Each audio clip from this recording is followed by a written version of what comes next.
Good morning and welcome back to another Microsoft Flight Sim 2024 live stream. Welcome to Phoenix, Arizona. This is a very well done airport. Very well done. And Phoenix always looks amazing. Well, I guess there was that moment where it wasn't looking all that great when they forgot to turn on photogrammetry. With Flight Sim 2024, but it looks to be all fixed now. It's been a little bit actually since I've been in Phoenix, but from what I could tell, it does seem to possibly be fixed. So we have some American airline flights moving out there. We have Frontier, we have Southwest here below us. We'll be taking the iFly 737 MAX on a flight from Phoenix to where are we going? We're going to Vegas. Viva Las Vegas. Viva Las Vegas. Welcome in Irishman. Welcome in Matthew. Welcome in Will. Hopefully your Mondays were great. You see that plane? It's like jumped. The plane jumped. I saw it. It's like a jumping frog. Let me get Valanta updated real quick here. There apparently is some beta version of Valanta that adds something. I didn't really pay enough attention to the Discord message, but it added some feature or made it more compatible with 2024 or something. I can't remember. One of the two. I thought about getting the premium subscription for Valanta. It was on sale for like, I don't know, 30% off or something like, but I don't, there's so many features in there I don't use. It'd be nice to have a newer or better overlay, but I'm not going to be too excited about having a different overlay. Oh, what's going to happen here? We got American holding. We got Frontier moving. Ah, they held for American. American held for Frontier, sorry. Fascinating. Very, very cool. Okay, so I spent the last few days using the PMDG 737 in Flight Sim 2024, and for the most part, everything works fine. One thing I have had issues with, and I don't know if this is just a Sim update 3 issue, but when I attempt to launch Flight Sim 2024, it will crash at like 80 to 90% sometimes, and then I have to restart it again, and it's very sporadic when it does it. It seems to happen right away the first launch, and the second launch it seems to be okay. Sometimes I have to launch it a third time for it to come up, but it might be some of the tricks I've done to not have the walk-around mode enabled. Could be that. Could be something completely different. Could be the PMDG 737 for some reason is causing issues with it as well. Although I don't think so, because I didn't have any of those crashes until I messed with the walk-around mode stuff. So just be warned if you are using the tricks I posted up on the channel this morning that you might experience some issues with that. Also, keep in mind this, if you ever use safe mode with Flight Sim 2024, you know, so sometimes if the sim crashes and it's like, do you want to do normal mode, or do you want to do safe mode? If you hit safe mode, you do have to go in and manually enable all your community folder items again. And so I accidentally hit the safe mode button yesterday, and it takes a very long time for it to enable all, you know, depending on, of course, how many folders you have in the community folder. It takes a while, and I actually had to like get stuck, so I had to restart the sim restart the sim as well. And then it also disables like all the default handcrafted airports as well, so it's just like vanilla sim, no handcrafted airports, nothing. So you have to find all that stuff to enable it. So be cautious if you ever click that little button. I will try not to click that button ever again. Okay, let's go ahead and jump into the cockpit here of the 737 MAX. Let's go over here to the side. I'm thinking we're going to do potentially a second flight, and that second flight I might take the 319 out for a spin. I don't know what I'll do, though, because I might do one of those, you know, we're flying a Southwest, technically a Southwest route, but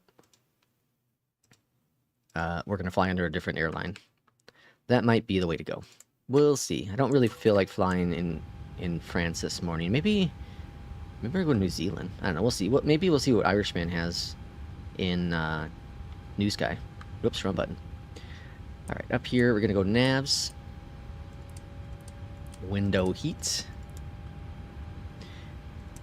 And we're gonna do our lights.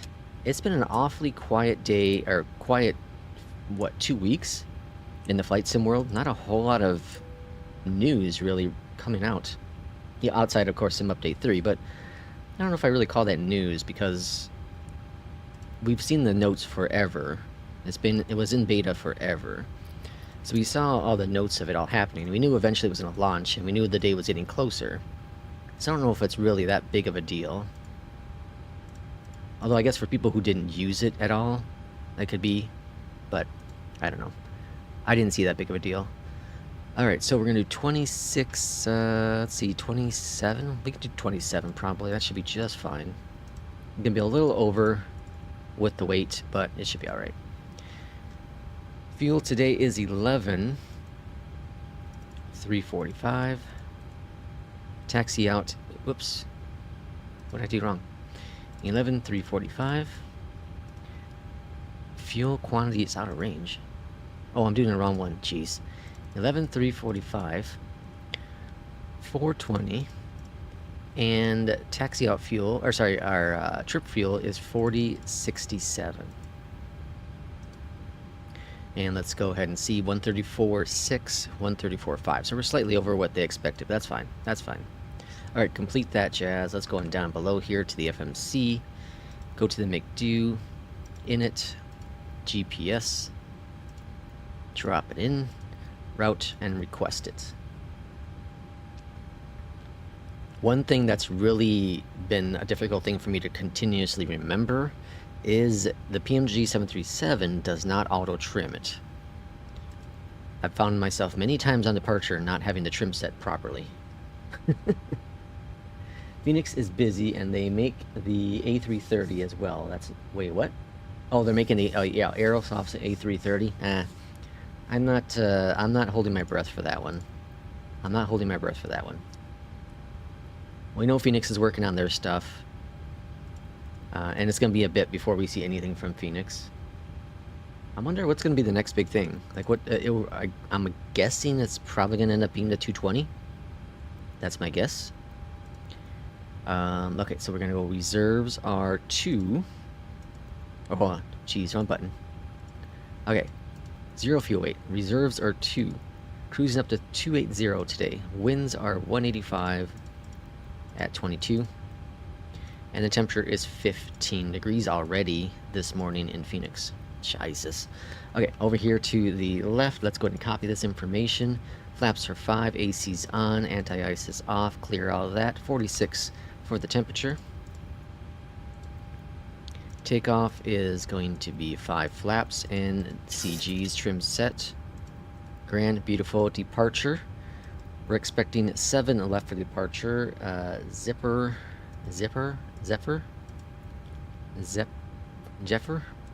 2 via the Rasta.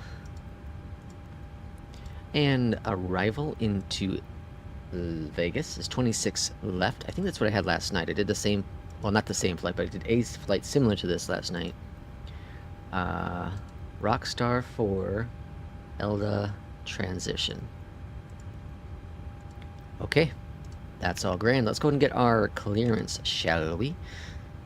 And FENIX's clearance is 118 and a 1. FENIX clearance, hello from Southwest 3368. We're looking for IFR clearance to Vegas.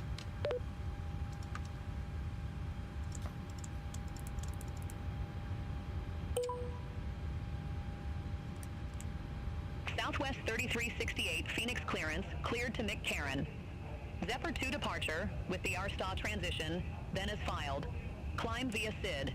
Departure frequency 126.8. Squawk 6544. 6544. Zephyr 2 departure with the RSTA transition, then is filed. Climb via SID, departure frequency 126.8. Squawk 6544. Southwest 3368. We need to focus a little bit more on scheduled flights. We almost breaking even. Read back correct. So, Irishman, do you mean by like scheduling? Scheduling scheduled flights? Or ones that you have created? so 7 left. That's what we're expecting. Perfect. Phoenix ground, Southwest 3368, ready for pushback and engine start. Southwest 3368, Phoenix ground, pushback and engine start approved. Face south. Facing south. Pushback approved. Face south, Southwest 3368. Okay, so let's go ahead and push this button. Request pushback. Another subscriber. And XS, thanks for the subscription. Welcome on in. Let's go into here. Let's go to APU bleed on, ground power, and engine number 2. Clocks a clocking. Rotations rotating. And anti-skids on. Let's go ahead and... Frontier flight 1376. Request taxi to the active. Mobiflight. Tis not working. Frontier flight 1376, runway 7 left taxi via Delta. Delta 2, Echo, Echo 4. Alright, now it's working. Runway 7 left via Delta. Delta 2, Echo, Echo 4. Frontier flight 1376. Ever since I switched over to this new version of Mobiflight, I cannot get profiles to automatically launch for the plane. Before, like if I launch up to 319, as long as I had done it once before, it would automatically load in that profile for that plane. Now it just keeps the previous profile. So I was just flying the PMDG 737, so I was using that profile. And I've used, obviously, the Southwest iFly many of times, so I don't understand why. I have a little button checked so it automatically loads the profile. Phoenix is doing the A330 on the side. You think so? That's not that hasn't been announced, right? Is this Will spec what's the word? Spectating? Engine number 1 next. Gen 2 set. Before I woke up, they did. What? Flying the scheduled flights, not free flights. Flying the scheduled flights. Okay, we'll look into that next. Maybe we'll do that for the next flight. I'll see what's in APL for the next flight though too first.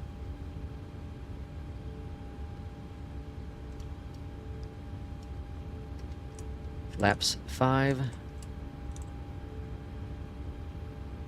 So I was looking carefully at the new what's it called?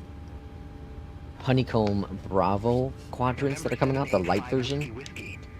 And one thing I really like about it is that it's completely flat. So if you know of the current Bravo, it has a dip for the actual throttles themselves, the levers. But the new one's completely flat, which I think makes it a lot better for setups.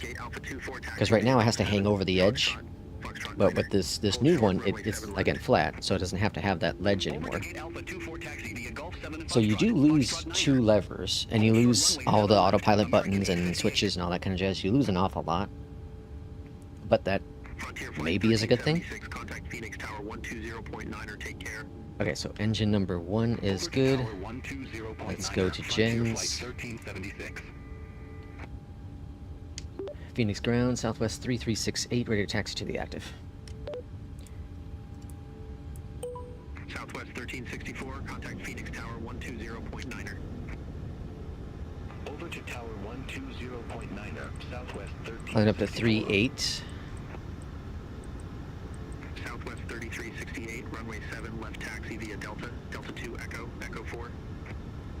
Runway 7 left via Delta, Delta 2 Echo. Echo 4, Southwest 3368. Flying the scheduled flights, not the free flights. Okay. So, we'll take a look at it. I'm curious now. Okay, so we're gonna do Delta 2 Echo, Echo 4. November 785 Whiskey. Request taxi to the active. Alright, so that's, this is November 785 Delta. Whiskey, runway 7 right taxi via Hotel 2. And we're gonna take this all the way down to Delta 2. November 785 Whiskey. And then Echo, and then Echo 4. Okay. 3368, hold position for traffic. I'll call you back. Ooh, us? Hold position, Southwest 3368. Skywest 3146, ramp Bravo What are we holding for? Foxtrot 13, Romeo Echo Charlie November. Is this Southwest or this Frontier pushing back? Taxi via Golf 7 Foxtrot. Foxtrot 13, Romeo Echo Charlie November. Skywest 3146. I don't know why we're holding. I'm going. Irishman will be right back. Yeah, I don't know why we're holding. That's weird. Whoa, what is that? Look at that old American livery. That's cool.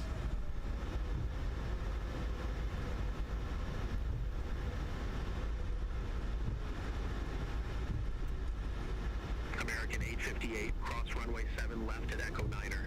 Continue taxi via Foxtrot 9er, Echo 9er, Echo Sierra Whoa, Charlie. whoa, whoa, slow down, slow down. Cross runway 7 left at Echo 9er. Continue taxi via Foxtrot 9er, Echo 9er, Echo Sierra Charlie. There is no announcement at FENIX Discord for livery updates. I don't know why. Oh, yeah, there were livery updates for the FENIX, right? I was reading about that. Was that in our Discord or is that someone else's Discord? I was reading about that as well. What do they just compatibility updates? November 785 Whiskey Whiskey. Or they had a bunch of new liveries? Tower 120.9er. Have a good one. Over to Tower 120.9er. November 785 Whiskey Whiskey. Alright, we're departing 07, so we're gonna go heading 070. American 2896, gate Alpha 23 taxi via Golf 7, Foxtrot 9er. Hold short runway 7 left. Gate Alpha And we're taking this down to 7, Delta 2, Foxtrot 9er. Hold short runway 7 and left. then American 2896. Echo 4. There's a big old American out there.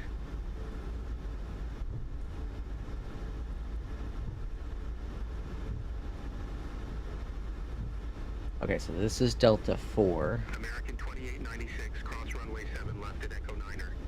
Continue taxi via Foxtrot 9er, Echo 9er, Echo Sierra Bravo, Charlie 9er, Juliet. Steven, if you don't mind me asking, what's the setup you're using for like peripherals, or what are we looking for? Echo, PC specs? Charlie 9er, Juliet.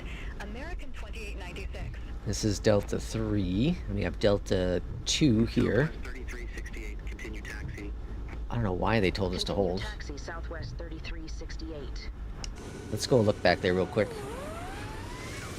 Yeah, there's nothing back there. Contact Phoenix Tower 120.9er, see you.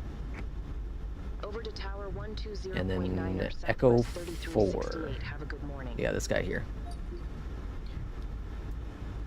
Phoenix Tower, Southwest 3308, holding short runway 7 left, ready to go.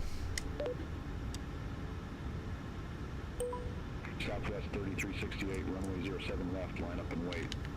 Alright, line up, wait. Line up and wait. Runway 07 left, Southwest 3368. Refinements, I guess. November 785, Whiskey Whiskey, contact Phoenix departure. Exclamation point specs. I think that's... I think that's the thing. Contact Phoenix departure. Contact Phoenix departure. Right? American 70. Is that it? Specs? I'm curious. Southwest 3368, Phoenix Tower, wind 140.5, fly heading 080, runway 7 left, cleared for takeoff. Fly heading 080, runway 7 left. Cleared for takeoff. Alright, so throttle going up. 3368. Stabilizing. Phoenix Tower, American 1931. 60% toga. Runway 7 right. Engine stable. Let's go fly. 080, we're climbing via the SID. 140.5, We have a slight crosswind, 5 knots to the right. Runway 7 right cleared to land. American 1931. Ooh, landing right and taking off left. Very cool.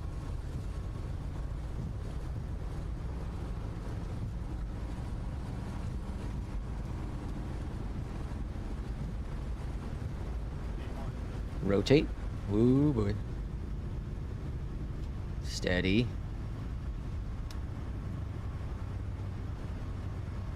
Alright, very nice departure. Or very nice departure. Very good departure out of Phoenix. Gear going up.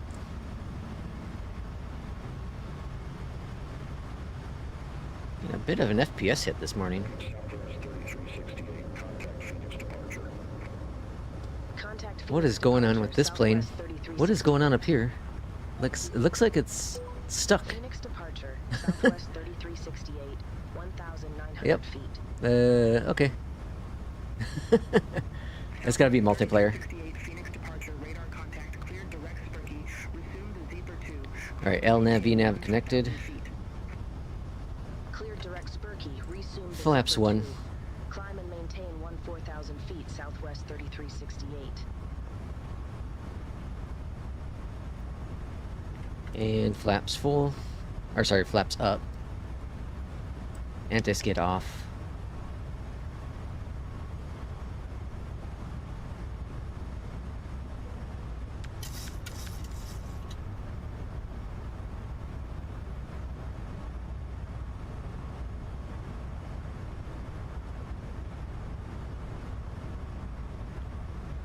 Alright, we'll be swinging over to the left in just a quick moment.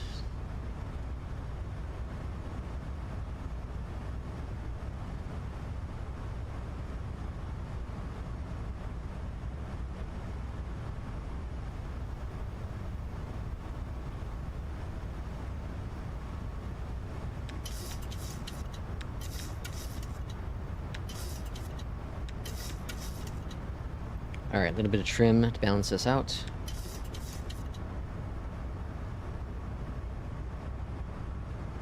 And we're cleared up to 14,000. We are looking to cruise up to 280, so I do have that in the box already.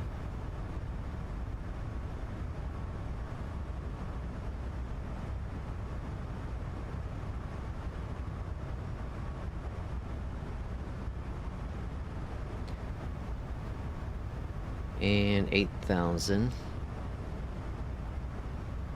Looks like there's a restriction up here of 9,000. Yeah, but over 9,000. Yeah, we want to be over 9,000.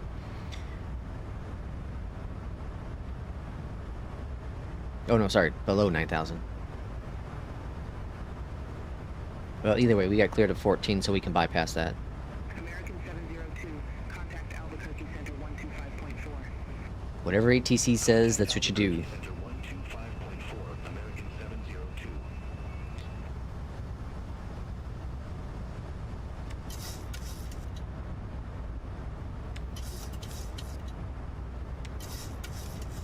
Still hand flying. Alright, there's 10,000. Let's go ahead and get our landing lights off. Oops. That was off. Off, off, off. And then off and off.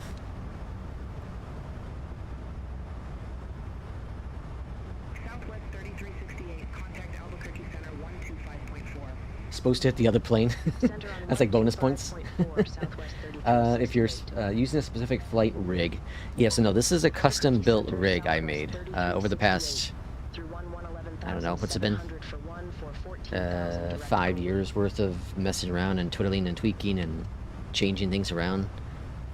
After all this time, I think I finally got a setup that I'm very happy with. Flight level 280. 280, cleared for the cruise. Flight level 280, Southwest 3368.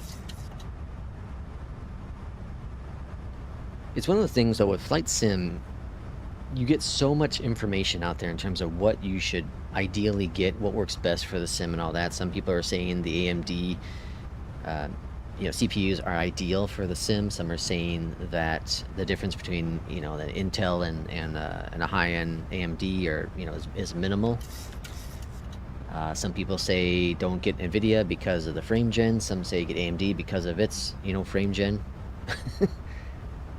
It's so across the board in terms of what you should get. I guess really what you should get is whatever's in your budget, right? Okay, autopilot is officially on now. Cool, thanks. Been really interested in investing in a proper setup to run Flight Sim. I have a Velocity 1 flight stick and it works alright with my laptop, but it could be better. So yeah, so Steven, like when I first got into flight simming with Flight Sim 2020, I was using a laptop. I was using an Alienware laptop. And it worked out fine. It was good. It was I don't remember the specs anymore. I want to say it had a, oh man, what's the last one I had? It might have had a 20, Might have had a 2070 in it. I don't remember. Honestly, I don't remember. But it, you know, it did its job. It ran fine. But obviously, as you start adding in more third-party stuff, you start to get more limited in what you can do with the system. So I started noticing bottlenecking more and more as I used the system. So eventually I just jumped to a desktop. And that was an Alienware system I bought. Then I started customizing that, you know, different GPU, more RAM, different hard drives, etc. But eventually I found that because of how aggressive the sim can be at times, the cooling wasn't ideal in that setup. So I transplanted into a whole different case. Different motherboard, of course, because the motherboards were proprietary. Since they now have released a new system that doesn't have a proprietary motherboard anymore, which is really awesome. But yeah, I had fun. It was I used that laptop for a while. I think I used that laptop for about the first year. Well, no, that's not right. About 6 months. 6 months, because I did get access to the Alpha Flight Sim 2020. And by the time the sim launched, I definitely had the desktop. So maybe it wasn't a full 6 months. It might have been just a few months that I was using Flight Sim on that laptop. And then I was like, okay, well, I don't know about this anymore. And then, of course, I tried out, because I used to only use a side stick. I used to only use a joystick, right? And I used one of those Thrustmaster, you know, well, maybe it wasn't even Thrustmaster. Yeah, I think it was the Thrustmaster. It was that combo throttle and joystick thing.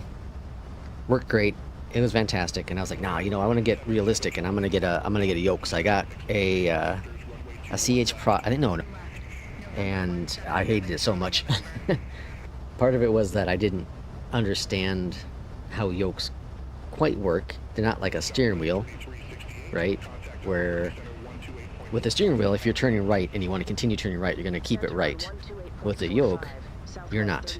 The yoke, you're turning it to the right until you want it to level where it is, and then you're going to go back to neutral, and then you make your fine adjustments from that point.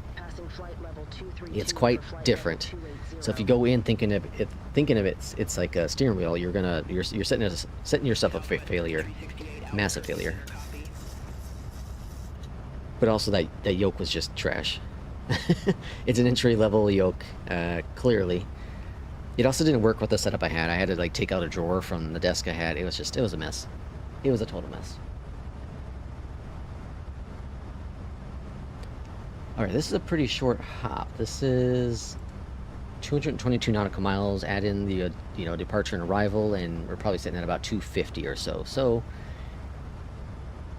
that means we are likely going to be landing shortly. Let's see, if we go into program, or sorry, prog. I keep saying program. I see prog and I think program every single time. 15:05 for the arrival. Current time is 14:31. So within 35-ish minutes, we should be on the ground in Vegas.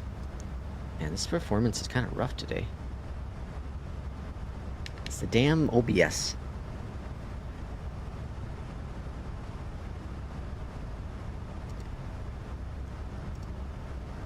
I need to really look at getting a capture card. That's what I really need to do. I have an old laptop I can easily use to, you know, have a dedicated streaming system that wouldn't take up really any room. That's what I need to do. I just don't want to lose I don't want to lose my display port. I really like my HDMI. Is the audio gone for everyone? I hope not. Should be fine, right? Give me a 5x5 if the audio is good.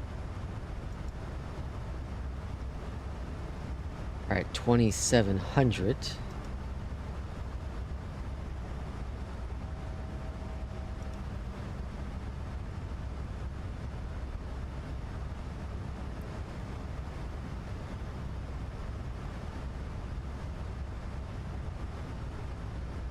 Almost 28. Okay, let's go ahead and set up our arrival information. So we're expecting 26 left. So let's go into our terminal charts, and we're going to go ahead and use the airport information for the FMS. We're going to hit complete. Matthew says 5. Okay, so we're good. Audio is good. This is our departure. Let's go to arrival. Let's edit our clips. And we are expecting 26 left, so we're going to go ahead and go here. 26 left is right up here. We have Yankee, we have Zulu, we'll grab them both. And then our arrival is a Rockstar 4. I think it's Rockstar. That's right there. Airport information's already there. Cool, complete it. Okay, so we have that. I'm gonna go, we're just gonna guess. We're gonna go Yankee to start off with. Alright, so radios are 11.5. And I'm using my Stream Deck for this dude. Cool. And then course is 259.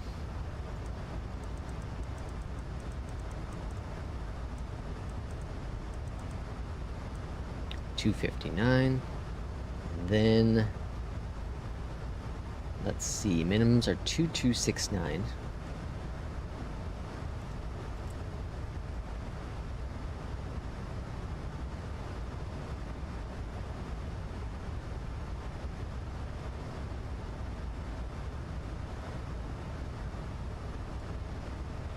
And almost there. Alright, 2269. Alright, we're all set up, so now they're going to go ahead and change our runway, probably. They likely actually will, because Navi's telling me it's pretty nasty. Navi's telling me a 14 knots crosswind and an 8 knot tailwind. So they likely are going to switch this to runway 8. Is it 8, I think? Right? No, they're like, they might change this to 1 left. Which would be a straight-in arrival, which would be kind of nice, actually. We'll see what happens. The weather right now, it's saying 020 at 16 knots, broken at 900 feet. So we had some low clouds coming into Phoenix, to Vegas. Temperature's 26 degrees. November 399, Papa Golf, contact Los Angeles Center, 12 for 0.85. Okay, well, we'll see what happens. Let's cycle views here, and here's our arrival currently, at least.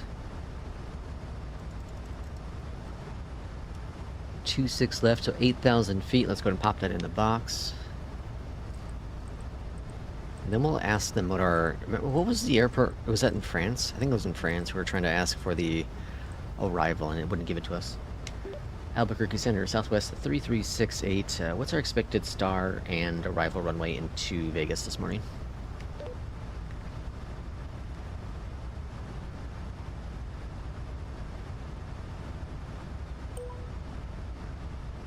Southwest 3368, your expected star is Rockstar 4, and arrival runway at Las Vegas is 08 right. 08 right, so they did change us. Okay.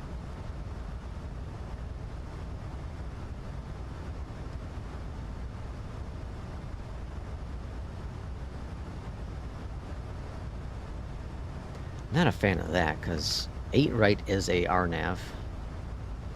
I'd rather follow the ILS. Okay, so let's go to departures arrivals. 8 right.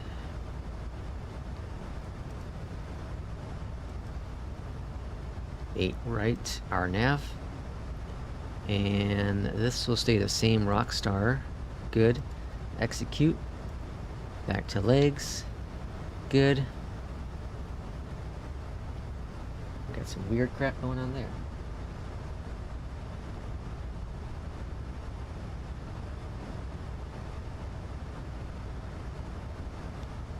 Now what the hell's going on here? This is the... Okay, okay, so it's coming in for the... Okay, I see what's going on. Okay, so then let's go back over here to this side, and we're going to go ahead and update this jazz. So edit clips and arrivals. We're going to get rid of these dudes, and we're going to add in the 8 right. RNP. Complete that. Let's take a look at that. Okay, yeah, so I see what's going on now. Okay. Let's go take a look at our nav now. So 8 right, Albuquerque Center, November 165 Sierra Alpha, leaving 1550. 9,000 for the arrival. 1200 direct Snowball. Okay, 9,000. So we're gonna jump up the transition just a little bit to 9,000, Sierra Alpha, Albuquerque Center, and then we'll just kind of fly in that way. So should be straightforward and simple. This was actually an enjoyable live stream. We'll definitely look out for the next one. Enjoy the rest of the flight. Thank you, Stephen. Much appreciated. Welcome in, Barry. Fly line active? Not for this one. Nope. This is a APL flight. APL. I don't know if I want to do Air France anymore. We did the flight the other day with the Air France flight, and that was fine, but I don't know if I want to do France anymore. I'm kind of thinking I might switch over to Air New Zealand with Fly the Line. I'm kind of digging flying in New Zealand. Yes, I have a paid wear. I have oh man, what do I have for Vegas? Is it Fly Tampa? Is that who makes it? Let me see. Yeah, Fly Tampa. That's the paid wear I have for Vegas.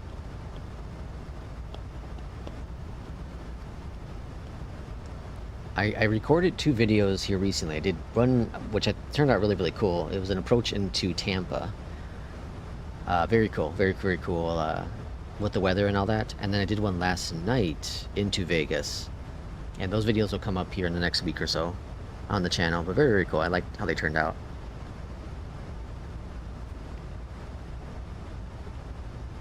Air New Zealand would be fun, but the time difference is insane. Thankfully, with Fly the Line, this is where the plus side comes in with Fly the Line. Ooh, did I just see thunder? I mean lightning? I think I just saw lightning out here. Thankfully, like, again, when the plus things with Fly the Line is it does change the time of day. It does change the time of day.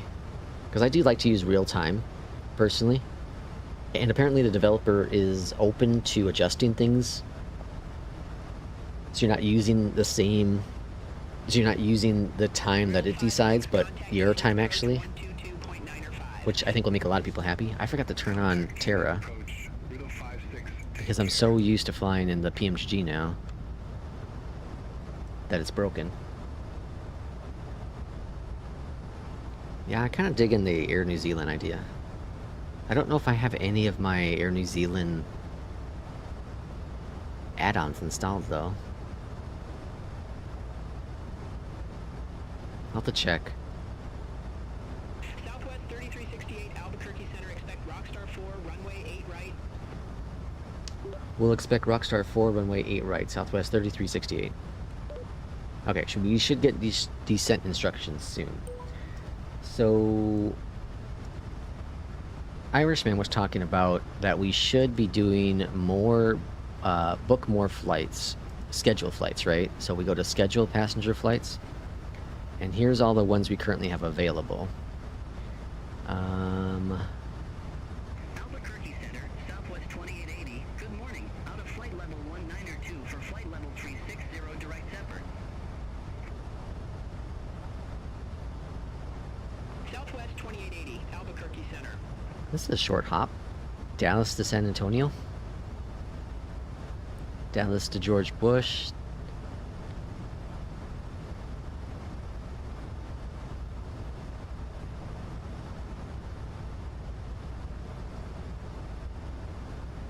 That's a long haul. Is this too like the actual... This can't be the actual time, right? That can't be. That doesn't seem right. Dallas to... Yeah, there's no way. Those times are all off. Okay, yeah.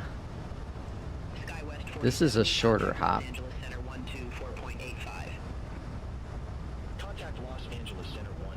Or we can head over to Europe. There was a couple of Europe ones.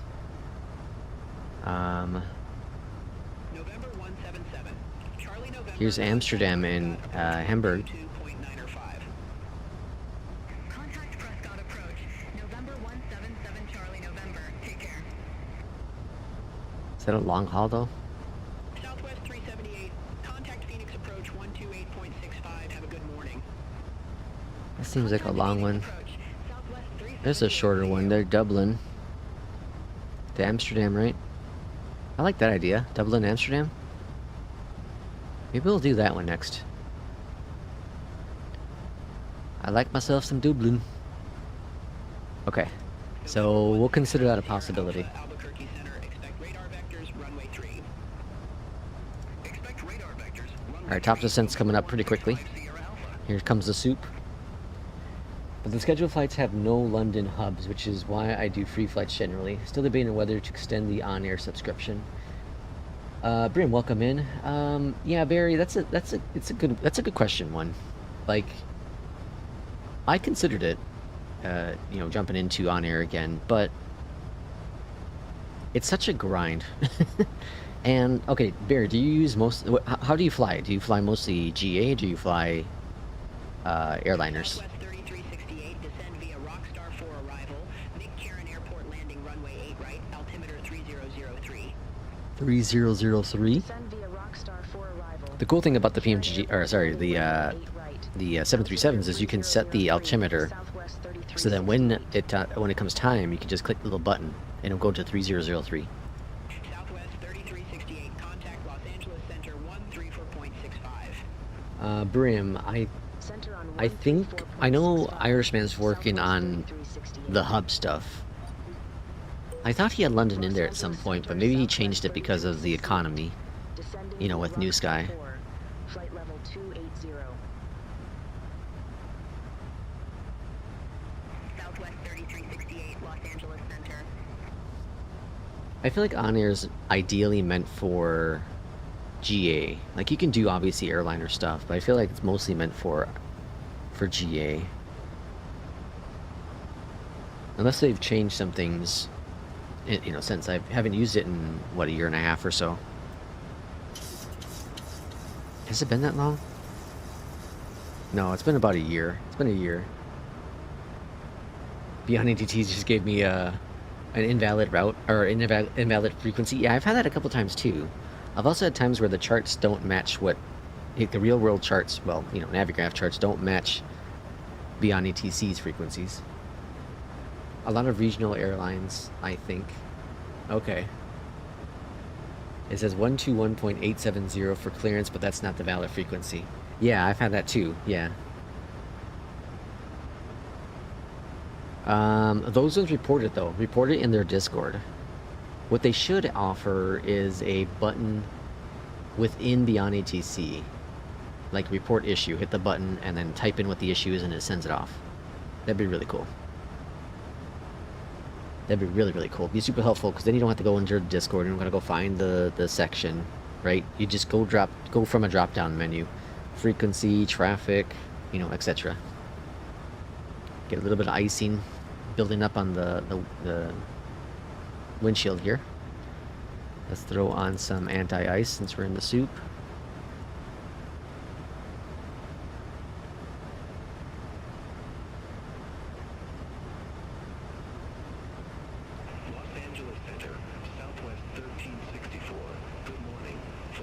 I'm kind of feeling that Air New Zealand thing now.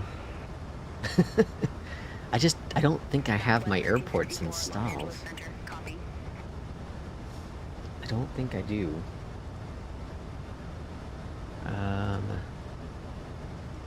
NZ. Yeah, I don't see anything popping up. I don't think I have any of them installed. I don't even know where I have them. Where I bought them. Oh boy. I need to come up. I think I saw J. Russ have like a. He was saying he has like a spreadsheet of all the sceneries he has. I need to do the same thing. And then where I got them from. Between Contrail, Any Builds, Aerosoft, Just Flight, FlightSim.to, Default FlightSim, or the FlightSim Marketplace, Orbex. I'm missing something. I know there's other one out there too. There's so many different stores. It's crazy. In the same way, Stay Intentions has the report option at the end of each flight. Oh yeah, yeah. Very similar to that. I hit some buttons on my keyboard. Now my plane teleported into another dimension. Are you able to download the flight plans from SimBrief into the FMC? Yes, Oscar. Yes. Yes, yeah. With the iFly, with the PMDG 737, CRJ, the EJET's really the only one I don't think you can. We're getting some serious icing here. I don't see rain on the... Oh yeah, okay, there we go. No, there's no rain on the radar, or on the METAR. That's weird. How do we do the weather radar in this plane? I always forget. Huesha. Where's the Huesha? I thought it was down here.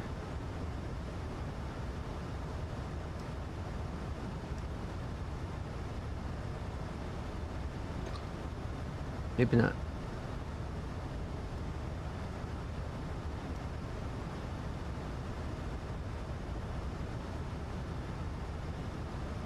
Huh. Was it up here? Weather? That might be it. See what happens. I too have an Excel spreadsheet with details on my DLCs. Makes me cringe when I look at it. Reminds me how much I spent on 2020, 2024 over the years. Yeah. I need to do that. I need to take the time to do it one day. I think it's a brilliant idea. He also has he was also adding something in there. He added like what was it? I wish he was here. He had some other thing on there too. Like I don't know if it was 2024 compatible or he had it broken down some other way too. That was genius. Very genius.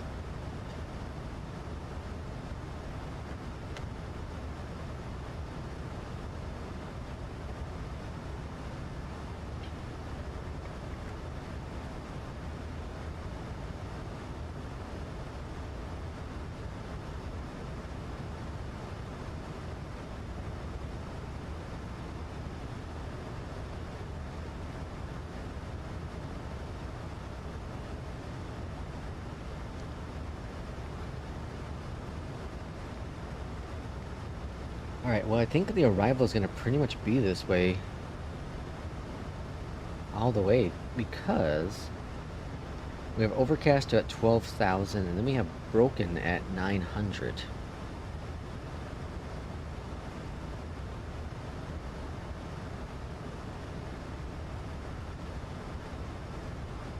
Or sorry, broken at 9,000. My bad. I missed a zero. It's kind of important. Master Copy, welcome on in. Good afternoon. How's your Delta flying? Are you still with Delta? Okay, so we're starting to break out of it a little bit here. And we'll be swinging over to the left.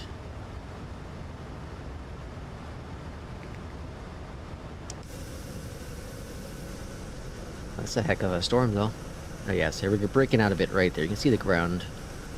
Big old storm cell on the right of us.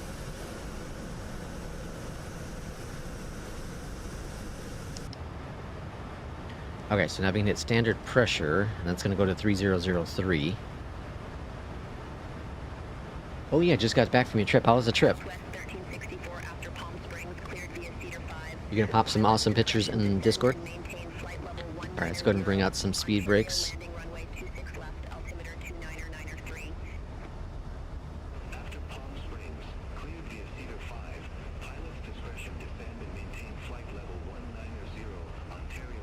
Oh, you got it. Oh, yeah, you get Sim Update 3. Yeah, I suppose that makes sense. Came out yesterday while you're on your trip.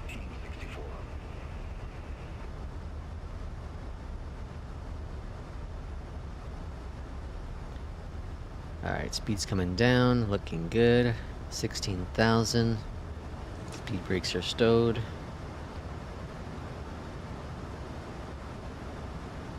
On one hand, I love the economics of the airline stuff. On the other hand, with single player, I don't see much advantage over NeoFly. Which one? Barry, on here? You'll pop some pics later? Cool, awesome. Look forward to seeing them. Are you talking about On Air compared to NeoFlyberry? I know that wasn't last year they had an update for, or was that this last? I'm getting my years mixed up now. I think it was this year. On Air had showed off an update for the airliner stuff. I thought it was this year, but now I'm thinking it was last year.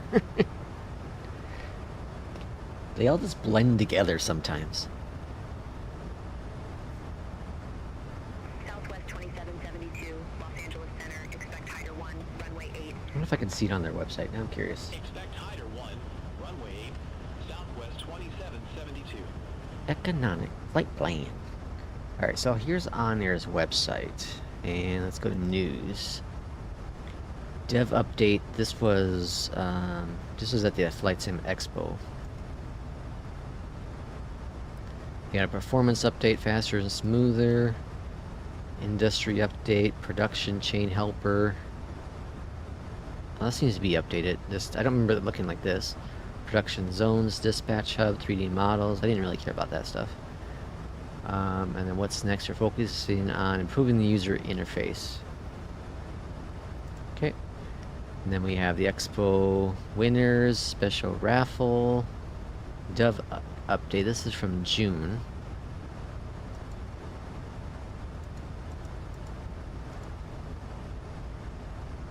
And a whole bunch of nothing. And then another update. This is Expo menu overhaul. This is from April. Southwest 2772.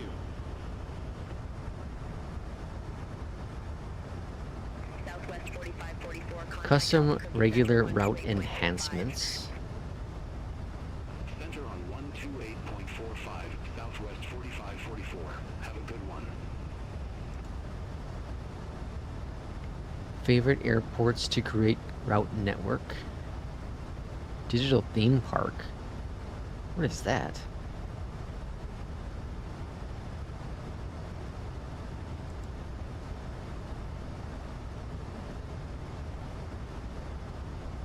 This looks to be the airliner one. I think. Yeah, I don't really see any major updates for the UI or anything like that. 14,000.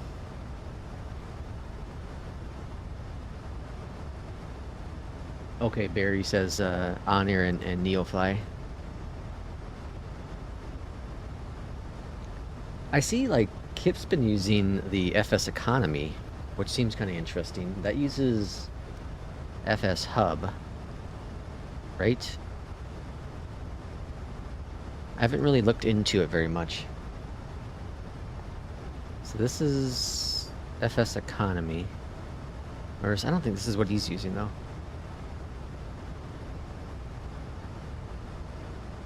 Yeah, I don't think that's the one he's using. Or is it?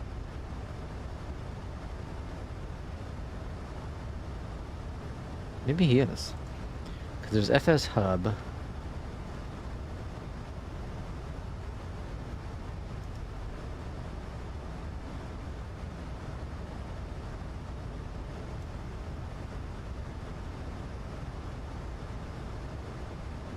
But FS Hub's different.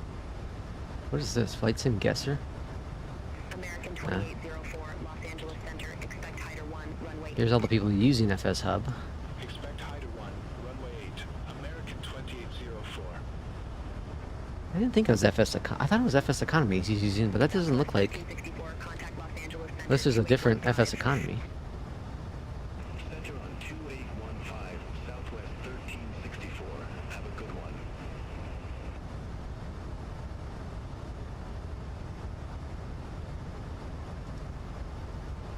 Yeah, I don't know. I just don't know.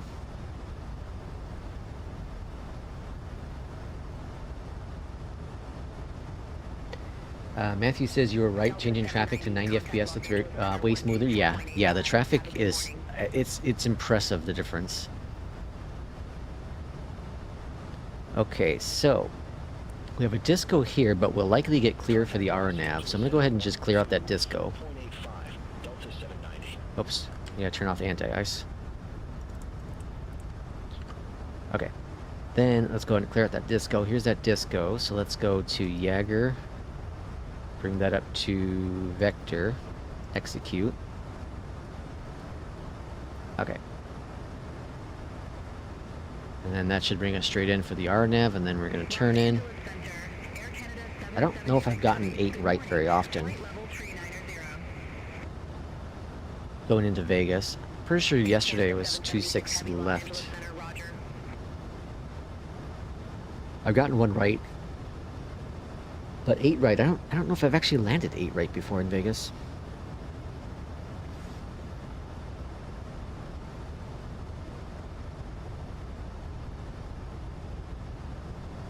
Los Angeles Center, SkyWest 3220, flight level 349er. SkyWest 3220, Los Angeles Center, radar contact. So we got a restriction here at 13,000. And I don't think there's any other restrictions going forward. We got one for 12 there, but that's about it. Got these ones going into the RNAV. Contact Los Angeles Center 24625. We should get approached momentarily. We're pretty close to the airport. We're about, what, 20 nautical miles out? Can't see it. Because, I don't know, clouds. 3368, descending via Rockstar 4, 13,300.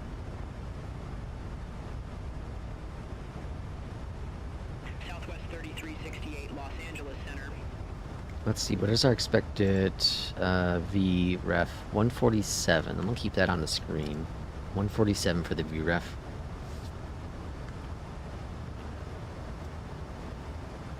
And why do that? Sometimes we just don't show up on here. I don't understand why.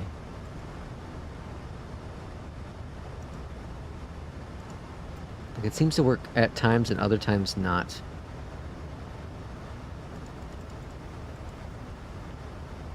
Anyways, we're right here right now. We're going to be coming around here. And then right in for the... No, hold on. Yeah, right in. So we're going to end up... Zoom in here. So we're coming around this corner here. We're going to end up going straight in, and then we're going to turn last minute to get to 8 right for the arrival. So exit to the left. Downtown Vegas is right over here.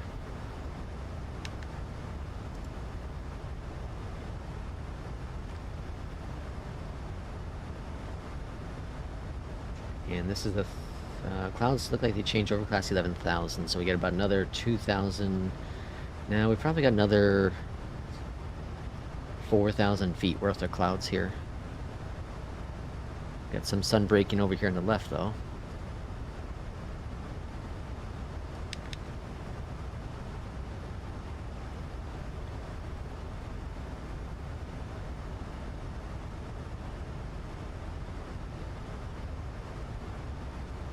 And just a little bit of rain.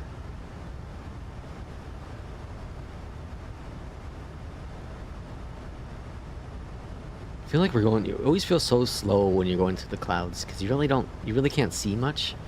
Like down here, I can start seeing it break out just a little bit, but I can see out here in the distance, there looks to be more, so that will probably be covered. We are turning to the right though, so that might be alright, although I do see this other batch of clouds here. And then we have a cool rainbow here, very cool. We have a little bit of a mountain ridge right there. I think I should turn on terrain. Los Angeles Center, Southwest 1060, climbing via Lola Tree, 11,000. Southwest 1060, Los Angeles Center, climb and maintain flight level tree 40. Climb and maintain flight level tree 40, Southwest 1060. SkyWest 3235, contact Los Angeles Center 1 tree for 0.65. Have a good morning. Contact Los Angeles Center 1 tree for... So, Flight Sim, it's like, what's it called? Flight Sim First Officer. They posted in their Discord yesterday that they They're in the final stages of beta testing new V6. Is that right? V6 update? Let me make sure I say that right.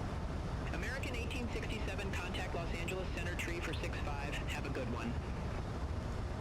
Center on tree 465, American 1867. Yeah, V6. So that they are opening the doors. If anyone would like, or any YouTuber would like media or review copies, you can email them. Now, of course, I own 2 of the versions of it already, so I did reach out to Mark, I think it is, right? And told him, you know, like, I'm happy to showcase it on the stream. Like, I don't want a free copy or anything, because I already own the 2. I don't want, like, the CRJ or anything. I just, let me just get early access to it. Southwest 3368, contact Las Vegas approach 11. So he did say he has them in the list. He said September 10th, I think is what he said. September 10th is when he's expecting that to go out, you know, those copies. So once I get my, I don't know, early access copy, I'll showcase it here on the stream. But again, it's not, because I'm not getting anything free. I bought it. I own the iFly Max one and the 320 version, the FENIX 320 version. I eventually will buy like a CRJ version, and see how that goes. But I'm excited. I'm excited to see the progress. I've kind of kept the tight eye on it. Oh my gosh, and it looks like it's making really good progress. Do you use FrameGen? Yes, I use FrameGen 3X.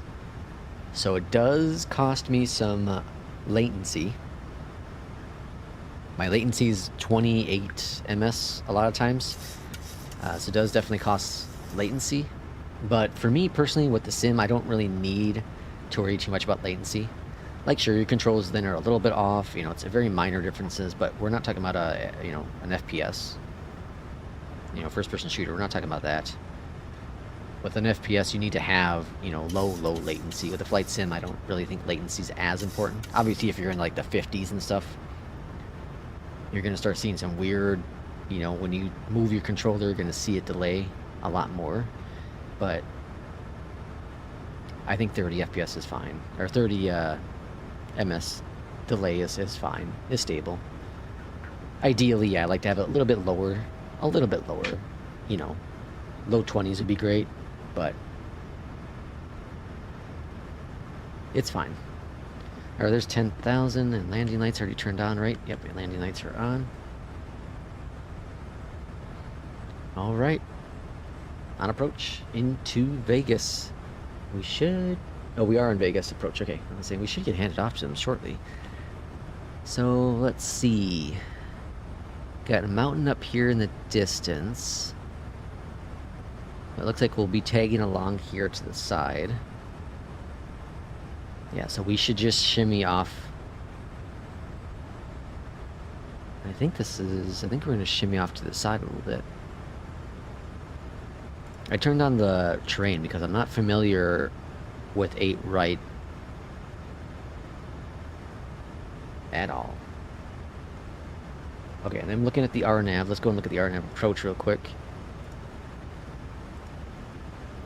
So RNAV approach at Sharp here, or I guess that's Harp, I guess silent B, Harp 38. I'm gonna go ahead and put 38 in the box. Since we are on nav, it should bring us in via the RNAV. Alright, here's our slight turn off. And then let's also just verify altitudes, our distance from the airport. So we're getting 5, 6, 7, 8, 9, 10, 11, 12, 13, 14, 15, 16, 17. So Jaeger, 17 nautical miles out at Jaeger. We're not going that far. Here's Jaeger right here. We're going to be 17 nautical miles out here at Jaeger. So at about, let's say about right here, we should be able to start getting our flaps set in for the arrival.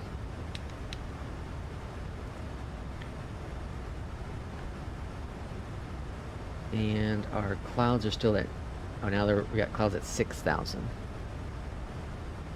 Altitude here in Vegas is, what was it again?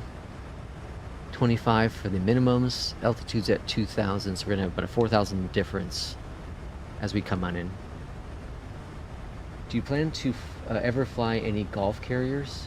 Give me examples. Give me some examples. I've been being pressured by an individual to fly some DHL routes. I didn't know Virginia was a hub for DHL. I learned that yesterday watching 757 Spy. Why Virginia? Seems like such a weird place. Like, I understand it's off the coast,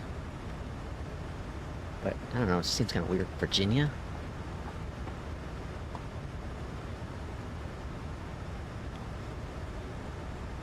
Okay, and then 146 on the arrival.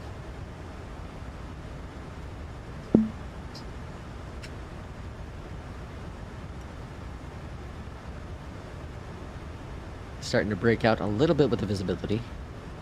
Got an 8,000 restriction coming on up here. Samorin here is where I think we should be able to start getting our flaps set up for the arrival. Yeah, here we are. We do have a DME now, so we're at 19 nautical miles out.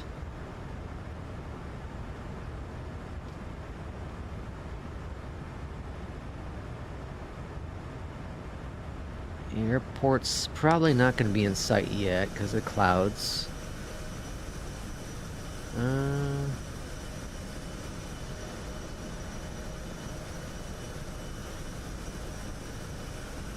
Yeah, I don't know. I can't tell. Southwest 3368, descend maintain 5,000 feet, altimeter 3005, vectors for 5,000, 3005. Maintain 5,000 Alright, feet. adjusted that. Altimeter 3005, Southwest 3368. Irishman's back. We are on approach 8 right into Vegas, Irishman. We were expecting 26 left, but then they changed it for the arrival, which is cool actually, because it's very rare I ever get to fly 8 right into Vegas. And we'll see Vegas right off the left, downtown Vegas, the strip, as we come in. Not that we'll be really paying attention to it, or should be paying attention to it. All right, 15 nautical miles out.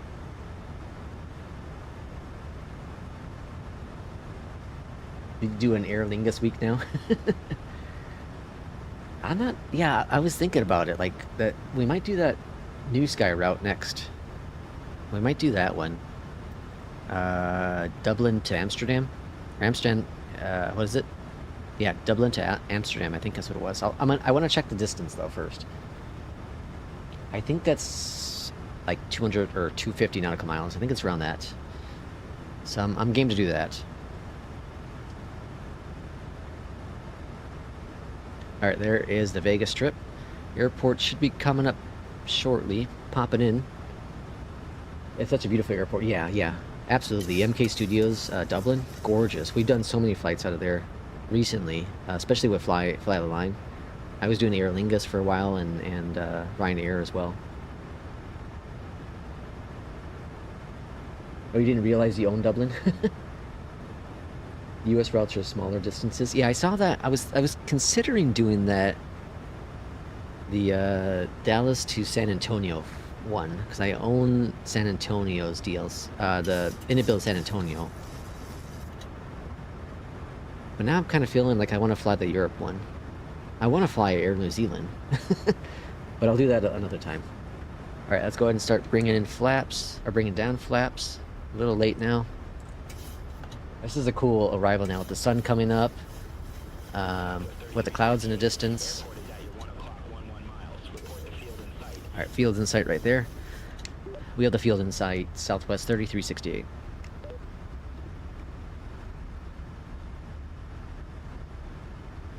Alright, we definitely are really fast.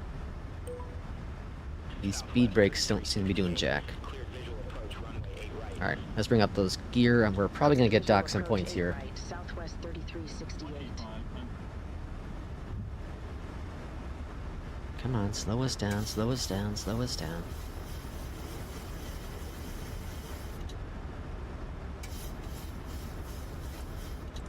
Alright, flaps 5.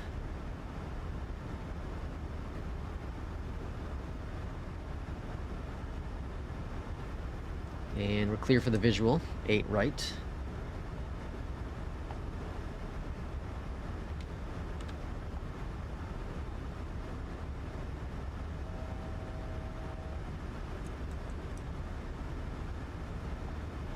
Southwest 3368. Contact Las Vegas Tower 119.9er. Right, over to Vegas Tower. There's our runway. 9er. Southwest 3368. Have a good morning. And probably going to exit Alpha 4 or Alpha Las 3. Vegas Tower, Southwest 3368. Visual runway 8 right. 15 flaps, speed brakes are stowed, armed. AP's off. 8 right cleared to land. Runway 8 right. Yeah, this is a really cool approach. Southwest 3368. Alaska 687, contact Las Vegas departure. Contact Las Vegas departure. Alaska 687.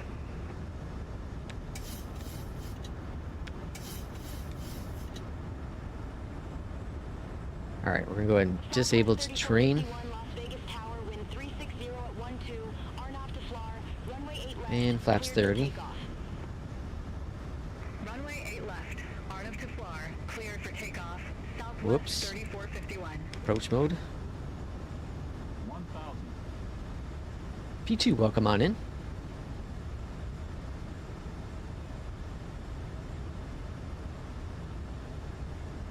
Yeah, this is really cool. With the weather today, this has been a really cool arrival into Vegas. We're off course just a little bit here, trying to readjust. United 2356. Ready for departure. Runway 8 left. It's kind of cool using both New Sky and Hold short of 0. another career mode because you're getting challenged by two different things. You know, New Skies are very big about center line.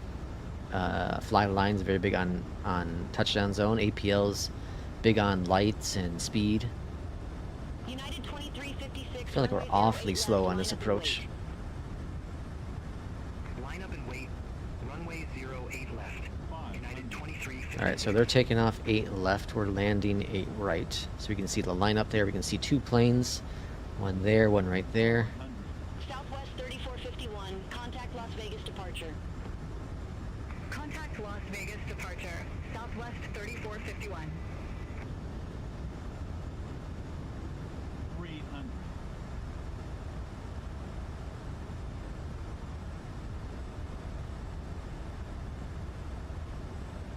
200. Alright, looking good. Approaching minimum. Still off course.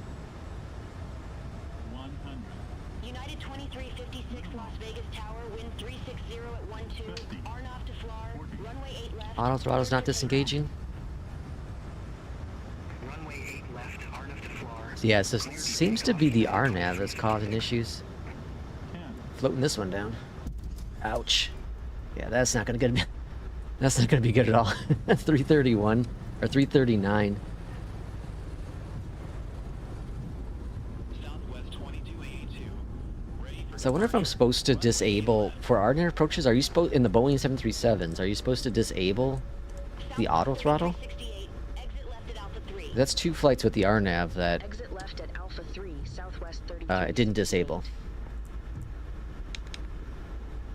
Southwest 2282, So pilot or pilot air. 08 left, line up and wait. All right, flaps are coming up. line up and wait. Runway 08 left. Southwest 2282. Ouch. Yeah, Jesus. Southwest Alright, we're gonna hold here 8 left. Ground 121.1, have a good one. Ground 121.1. Yeah, that was not Southwest great. 3368. That was not great. It was really interesting though. The wind kept shifting us. So the wind was a headwind 81. at like 1 knot, and then it shifted to 11 knot crosswind. Delta 381, Las It was Vegas crazy. ground, push back and engine start I kept approved. feeling it too. I Face kept south. feeling the plane shift. And I couldn't figure out why. Approved, face south. But as I look at the wind gauge, like, you can see the wind moving. Southwest 3368 requests taxi to company gate. Southwest 3368, Gate 1 taxi via I don't disable auto throttle on the 737s. I know NGs need to, Over but to I Gate 1 don't. taxi Oh, via interesting. Alpha 4. Hold short runway 8 left, Southwest 3368. All right, we're gonna hold short here because we know that other aircraft is taxiing out. I'm guessing it's an RNAV thing. I guess for RNAVs you need to disable it. ILSs automatically disable it, it seems like. Jay, my question is, for the 737, do you need to disable auto throttle for RNAV approaches? Because it seems like both of the last two flights I've done, were both RNAVs, didn't disable auto throttle. So it didn't go idle on arrival, or on landing. Runway 8 left via Charlie, Golf, Bravo, Delta, United 513. Alright, come on, plane.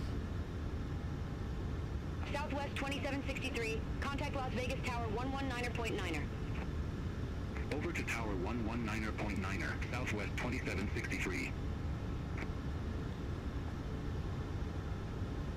Delta Tree 81, ready to taxi to the active. I think that's a Delta right here. That just pushed back. 381, runway 8 left taxi via Charlie, Golf, Bravo, Delta.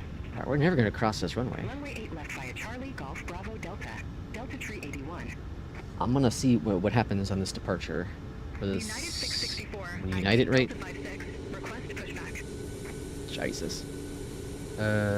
Yeah, they're holding short. 64 Las Vegas ground, pushback and engine They're not holding short, they're holding Southwest. line up and wait. Southwest is holding. Start and engine start approved. Stay Southwest. There's United taxiing on over, there's Delta taxiing over. Look how much smoother they are, like Matthew said. It's crazy. Really, disable AT is on pilot discretion. Oh, interesting. Okay, so there goes that United. I think that's United, right? Yeah. So this flight and my flight from Sunday, RNAV approaches did not disable auto throttle. Alright, I am not waiting here. I'm gonna cross. That's Alaska. Once this plane takes off, I'm going. Not sitting here waiting for Southwest. Wasting all my credits. Speaking of credits, let's go ahead and change frequency so I don't keep losing them. We're breaking some FAA rules here. We're going renegade.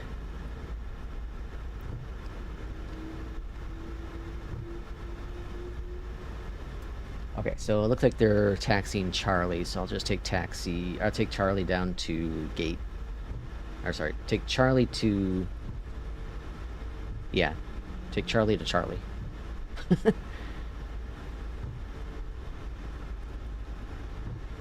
CFI, welcome on in.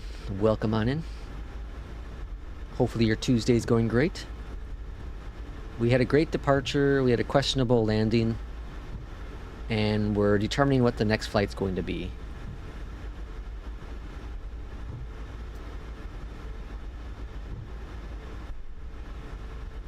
I have time for, yeah, one more flight. Time for one more flight.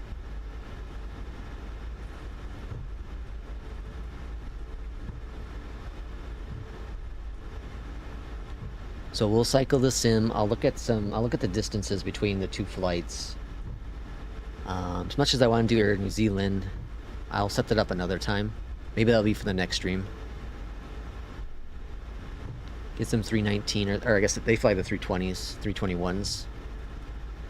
So we're gonna park right here. That seems to be open for us.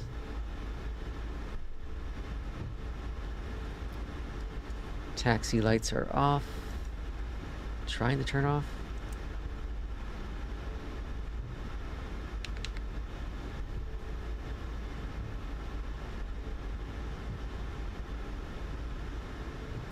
And parking brake is set. Over here to the left, let's go to menu, system page, connect, up top here, on, go on down below here, cutoffs, and let's see what we had for New Sky first. New Sky, close flight, Close that beyond ATC. 969, ouch. I think that's my lowest one I've had. Long landing, yeah, that's because that stupid auto throttle didn't disarm. Okay, so that sucks. Okay, so I'll go home on that one, save that for the sides, bring up APL. This is the next flight I have for APL, which I'll probably skip. It's a longer flight. Let's go to logbook.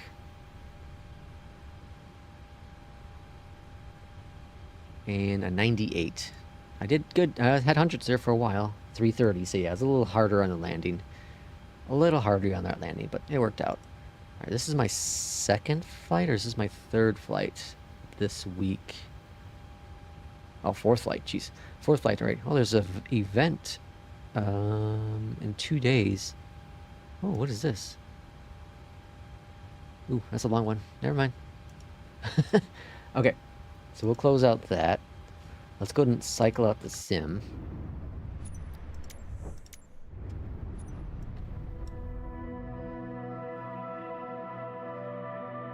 We have a celebrity. Your sim CFI. So the question is, if you happen to know, Kodiak is in the PNG. If you happen to know, for the Boeing 737, for an RNAV approach, are you supposed to turn off the RNAV? Or sorry, are you supposed to turn off auto throttle? My last two flights, I did one with the PMDG 737 that was an RNAV, and then this flight today with this iFly 737 MAX, the auto throttle did not disengage. Did not disengage. Okay, so let's look at what Irishman was saying. So book flights, we're gonna schedule flights. We were looking at, which ones were we looking at? We're looking at that Dublin one. Here we go. So I'm gonna go to Sky Vectors just to kind of see how long of a route these are. And EIDW to EHAM. That's, oh geez, that's 400. Really? Is that 406 nautical miles? Okay. And then we have, that's 406 as well.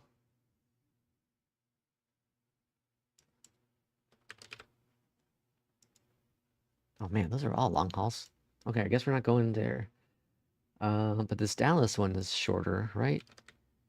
Dallas to San Antonio.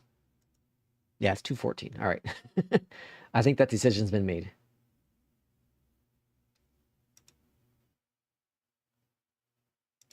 Let's try this last one real quick here. This is, oh shoot, where'd it go? All right, EDDH to EHAM. I feel like that's gonna be a long one though. Oh, that's a short haul. That's 205, Hamburg to Amsterdam. That's a short haul.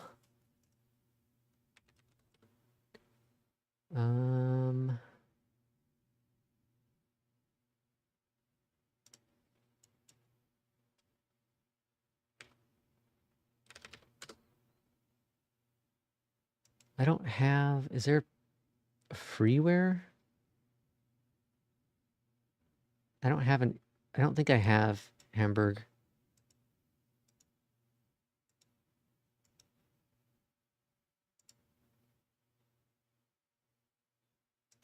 Pretty sure I don't. Did not disco or did not go idle at all. Sorry, did not go idle. Correct. Yeah, didn't go idle.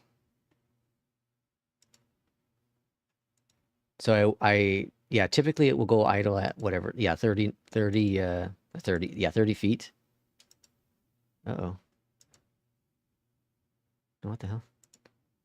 That's weird. Chrome just went all goofy. All right, let's load the sim. It should always disco if you use the disco button on the throttle or last resort. Yeah, I don't know. I pulled back the throttle, so I pulled it back to idle, but it didn't go idle. So maybe it's just a bug. Maybe it's just a bug. All right, got the sim firing up there. Let's see if it crashes on startup like I was talking about earlier.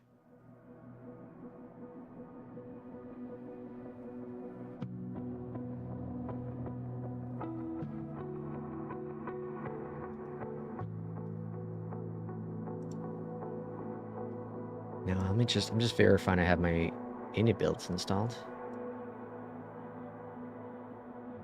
Oh my gosh, I don't think I do. Where do I get...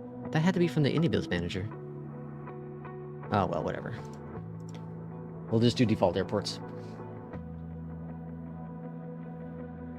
Okay, folks, I'm gonna do a quick poll. Let's see. Do you want to do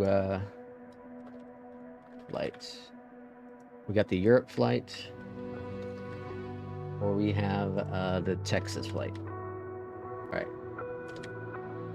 Why is my cat box on? Okay, there we go. All right, didn't crash. I'll be damned. All right, quick poll. I'll let you all make a decision. And either way, we're taking probably the 319 on the flight. So, let's see what we have. We have the CFM. Do I have any? I don't have any Sharklets. 319. I don't think I have any Sharklet 319s. I think they only have the 320s. Right, yeah.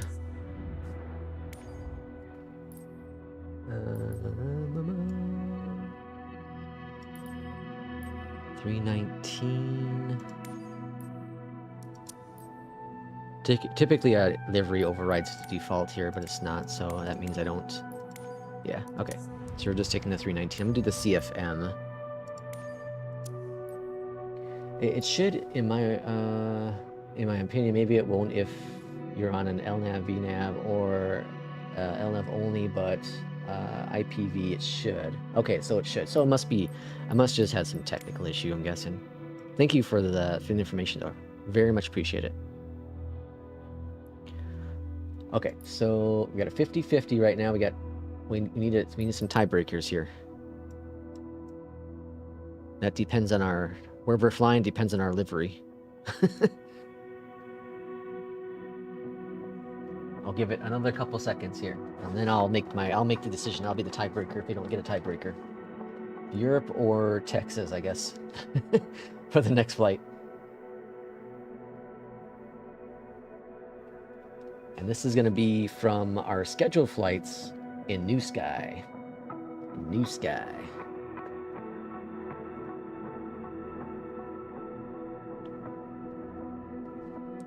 All right, Texas looks to be the winner right now, so we're going to go Texas.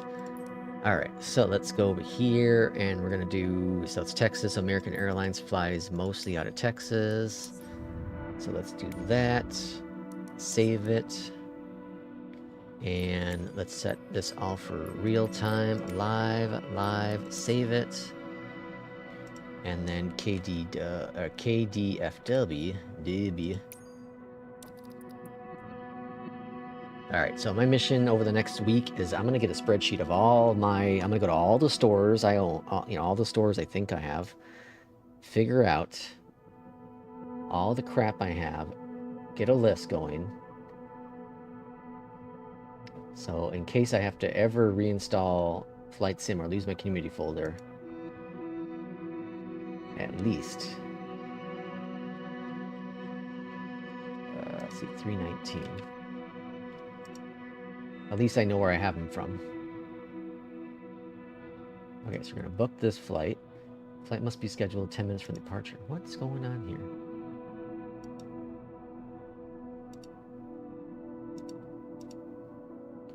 Book it. Alright, so then we need to get SimBrief. SimBrief. Are you going to have your own VA livery? I don't know how to do that. I think Irishman was working on one, but that's above my pay grade. I'm just the content guy here. Irishman's the livery guy. San Antonio for the arrival, 319. CFMs, generate. Runway 17 right is what we're expecting for departure. That's over on this side, so we're gonna go gate right here. Actually, this could be a really good CRJ flight, huh? Okay, one more pull. Alright, pull. Plane. CRJ or the 319. Plane. Okay. Alright, we're doing one more short pull. Which plane should we fly for this Texas flight? We got the Airbus 319 with American, or are we going to do the CRJ? Or the CRJ?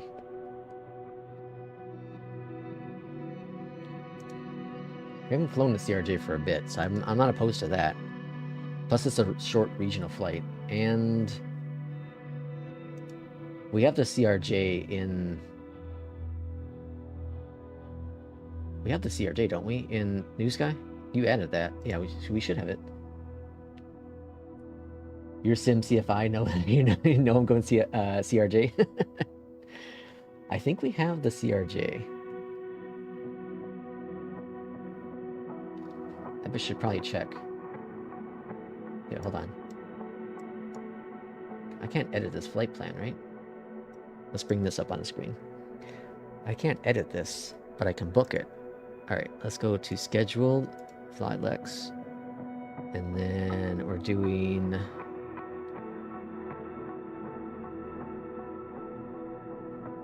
Oh boy, if I unbook it, do I lose it? Uh-oh. Alright, well, if I cancel it, do I lose the flight? Hopefully not.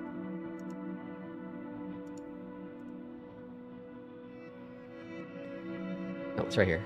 Oh, you can only do these two planes. Son of a Bob. Can't do the CRJ? Nope. Alright, never mind, sorry. Poll's over. I thought we can do it at any plane, but I guess these schedule ones you can only do certain planes. Okay. Sorry. I was looking forward to doing the CRJ actually. Okay, medium, start.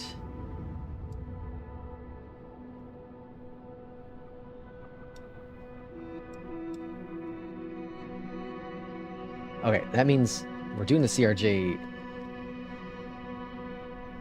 on our next stream. Because I kind of want to do a CRJ flight now. I think the last CRJ flight I did was maybe 2 weeks ago, 2 or 3. All right, Dallas is heavy on the FPS too, and the VRAM. Let that all load in, do its thing. All right, cool. All right, let it settle down still. Let it settle down. We're going to launch up BeyondATC.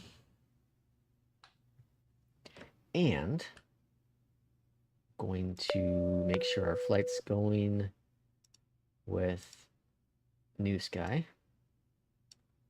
Okay. BeyondATC's loading up. BeyondATC connected. BeyondATC connected. All right, over here to the left, FENIX, import our flight plan. And let's load the aircraft, Instapop. Instapops. Up here at the top, let's go external power, battery 1 and 2. Fuel pumps. Navs. Crew supply. Lights are good. And that's all bueno. And see, the same thing happened again with Mobiflight. I've flown this, well, maybe... Now, see, it's saying it's on the Max still. I don't understand. Ever since I'm using this latest version of Mobiflight, it will not switch over automatically. Let's see, I used a P2. It's automatically linked. I don't understand. Look at this. Let me bring this up on the screen. So I have it set here. See, that's auto load linked config. Auto load link config for this plane. But it will not do it. I also have it for auto run. So I don't understand. What am I doing wrong?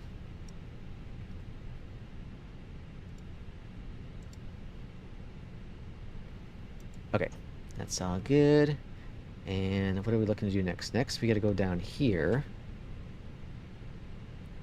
FMC, clear, init, request it.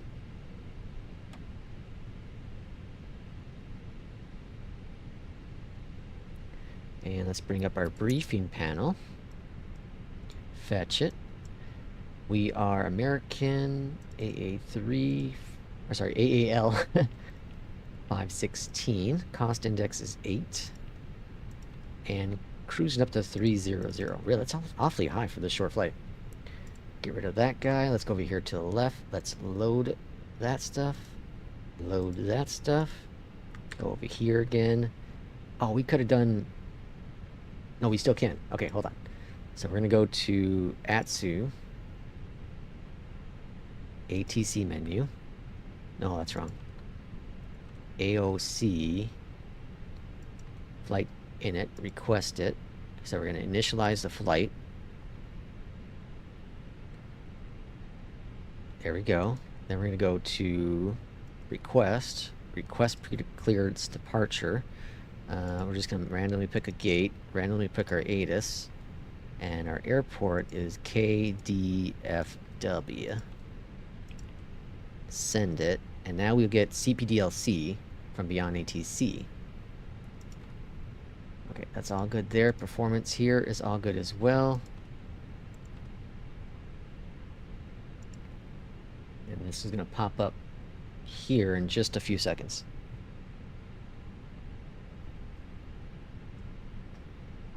Maybe. Alright, 17 right is what we're expecting for our departure via JASPA 7. JASPA 7. Windu transition. San Antonio arrival is 13 right. And Cuervo transition. Or sorry, star. Windu transition. And that's fine. Okay. Insert. Where the hell's our CPDLC? I got it showing up in BeyondATC, but it's not showing up here.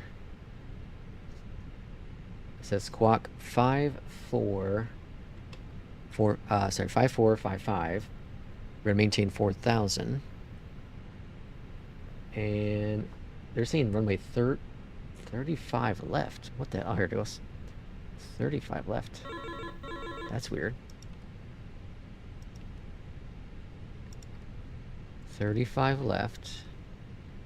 And this should all say the same. JASPA 7. Windu transition. Insert. Takeoff. Config. Good.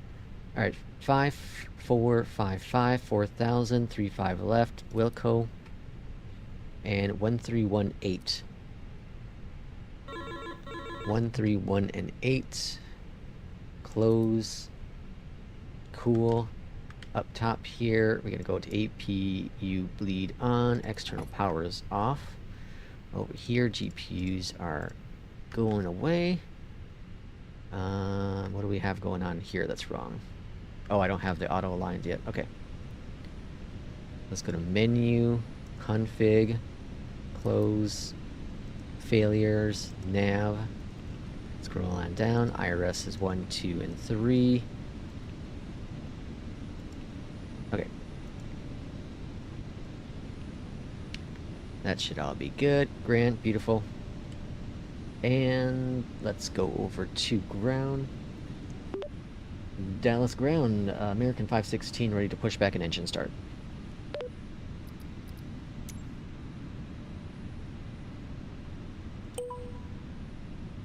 American 516 DFW ground pushback and engine start approved. Face south. Face south. Pushback approved. Face south, American 516. Why are we facing? Well, we'll see what happens. I don't know. I don't know why we're facing south if we're doing the other runway. All right. Request a pushback. Pushback commencing. down here. Let's get the auto on there. Check standby for all call. Once again, ladies and gentlemen, please take your seats as quickly as possible. So if you can hear that, that's... Thank you for your cooperation. Oh, why is it talking? That's interesting. That is the American Airlines. The American Airlines sound pack, cabin pack. At this time, in just a few moments, we'll be showing you the safety video. Once the video has concluded, we'll be in the aisles to answer any questions you have before we're seated for taxi out. And my name is Susan. I'm your purser for today's flight. She's along our purser. with Charles in the economy cabin. Charles is back in the economy. We do welcome you aboard. And she's welcoming you on board. Okay, let's see. I need to learn the CRJ. I've been putting it off too long. It's a fun plane. CBLEC works in the U.S. With BeyondATC. Yes, Jay. It sure does. A lot of my liveries don't have CBDLC. Really? Oh, you have to just enable it. On its way to one of our many destinations across the globe. Pushback and engine start approved. Made possible by our dedicated team members. 1524. Why is the sound not All adjusting? do it for one reason. Huh. That's why your safety is so important to us. So let's go over some in-flight instructions so that we can get you safely Seems to on be your broken. way. American 777, contact DFW. Okay, so you can fix it. You can go into sim settings here, and then you can just turn it on right here. I think it's this one here. And remember, DCDU. should be fastened whenever you're seated in case of unexpected turbulence. Why does this sound not? Now, make sure your seat is upright. All larger electronic devices are put away. Carry-ons are placed all the way under the seat in front of you, and your tray table is stowed. Larger carry-on luggage goes in the overhead bin. Okay. If you have a I think handheld Sim Update device, 3 broke please the switch FENIX. Electronic device falls into your seat. I think Please do not adjust your I think seat this. and contact a crew I think Sim member Update for 3 broke my assistance. FENIX. US law prohibits Dallas ground, smoking, American including 516 ready to e-cigarettes taxi to at be any active. time. Tampering with, disabling, or destroying smoke detectors in the lavatories may result in a fine. US law requires all to comply with lighted and posted signs and crew member instructions. Now let's review the safety card in your seat pocket, Runway which 35 explains the left safety taxi via features Echo of this Juliet. airplane, Echo including the Juliet. location and American operation of 516. exits and flotation devices. This aircraft Okay, is so we're gonna designed with the swing seatbelt over here lighting to the on left and near the shortly. floor. In the unlikely event of an evacuation, leave all carry-ons Okay, hold on. and follow the lights quickly and Yeah. safely to the nearest My exit. FENIX is A sign broken will because the indicate sounds still the aren't average working. door exit. All exits Like they're really low on the are outside. clearly marked. Take a moment to locate the nearest door. We're turning here? Yeah. It may be behind you. All door exits have evacuation slides to use in the unlikely event of an emergency. In a water evacuation, the exit Something went really wrong may be detached. with Sim Update 3 and my You'll find the FENIX. exact location on your safety card. The sound controls aren't working. Jump onto the slide and move away from it. I don't have external sounds very loud. Oxygen masks will drop automatically while remaining seated with your seatbelt Like the plane's fastened. functional. Hold down on the mask or the red streamer to start Clearly. the flow of oxygen. Place the mask over your nose and mouth. Just- and put it's the really elastic weird. band over your head. Then pull the straps to tighten and breathe normally. Remember to always put your own mask on first before helping others. Know that Where'd you get the oxygen is announcements flowing from? even There's a Light FENIX vests will Discord. be under, next to, or between your seats. Well, there's For a help locating them, cabin see your announcements safety card. Discord To remove the vest, for the pull FENIX. tab or compartment handle to If you break the search on seal. my channel, If equipped there with is a elastic video I hooks, made, remove and the the link's harness in that before opening the video. pouch. Remove the vest from the package Okay, like flaps coming down Put to the vest over your 1. head, Trim lock the is strap down. on the Up 4. attach the buckle and pull tight. Trim set. Once Flaps are outside, coming pull the down. tab to inflate your vest or blow into the red Takeoff tube. In the config. water, a light on your vest will automatically Auto illuminate. brakes. If No necessary, blues. an infant life vest will be distributed by a Okay, crew so member. my The mission, safety my next card mission is to reinstall the FENIX. It's our honor to care for you on I'm your gonna journey.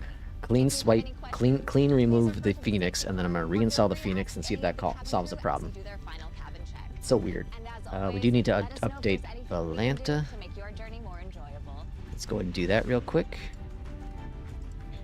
KSAT.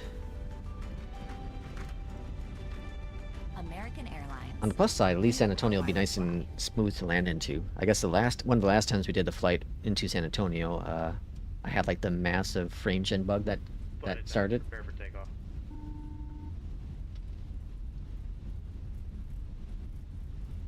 All right, we got a long Spirit out there in the distance. That must be a A321, and I'm not sure what's in front of us. Not quite sure what's in front of us. This runway departure, I guess, does kind of technically make sense. The wind's coming out as 6-0, so it's going to be a slight crosswind, but either way it would be a crosswind. But I guess the way the wind is coming from, I guess this one does slightly make more sense. SkyWest 6214, gate Echo 22 Alpha Taxi. Do I ever use SimRate? No. No, I rarely... When I was using the career mode in Flight Sim 2024, I was using it then. Just because, like, flying a Cessna for 150 nautical miles is forever long. November 172, Charlie Charlie, ramp Charlie 0, request pushback and engine start. Okay, so it looks like they're landing right. They're landing 35 right, taking off 35 left. Cool. And oh, what is this plane ahead of us? Cross runway 36 right at Alpha 4. Continue taxi via Whiskey Juliet, Golf 6. We're taking this down to Echo Romeo. Echo Romeo. So it's the last taxi. SkyWest 6214. Still can't tell. United? Yeah, United. Alright, that's who they're talking to right now. So you can see the windsock here. It's at a slight angle, and it's 060, so again, this does technically make sense. It's interesting that SimBrief was giving me, what was it giving me, like 7 left or something? Or no, was it 17? Yeah, it was giving me 17 right. Alright, Echo Papa, and then we have Echo Quebec, and then Echo Romeo. So it looks like where that United is. Yep. Over to Tower 134.9er, American 516. Alright, we'll let them depart because they won't really let us do much until they depart anyways. Envoy 3598, wind 055 at 10, runway 35 right cleared to land. Oh, they're landing, yeah, right, okay. 35 right cleared to land, Envoy 3598. Envoy. Alright, watch for this United taking off, and then we'll make our call. What other stuff do I play? Really not a lot recently. Exit right at Echo 1, American 1529. DFW Tower, American 516, holding short runway 35 left, ready to go. Landing lights are on. American 516, runway 35 left, line up and wait. I was playing the new RoboCop game. Runway 35 left, American but that released a couple weeks ago. Kind of haven't touched that for a little bit now. My friend and I were actually playing a game on Sunday. I can't remember what it's called now. It's kind of cool. It's like a ninja game. It's a co-op ninja game. It's pretty neat. Kind of like a game you just pick up and just have fun, you know. It doesn't take itself too serious, nothing like that. Alright, we're gonna line up here. American 1529, monitor ground 131.8. Ground 131.8, American 1529, see you.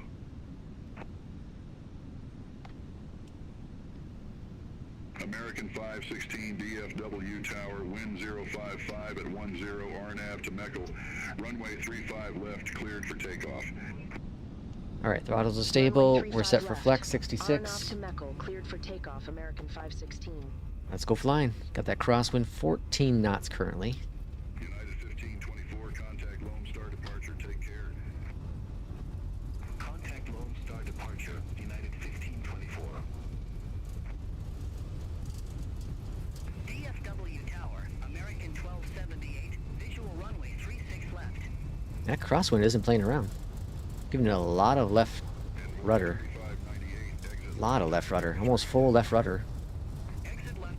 Alright, let's rotate.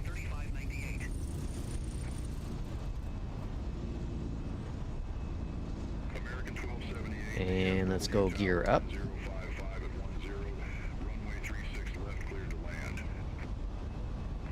Very, very good.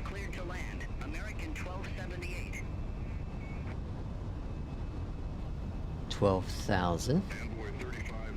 Or sorry, 1,200, jeez. Swing over to the left a little bit.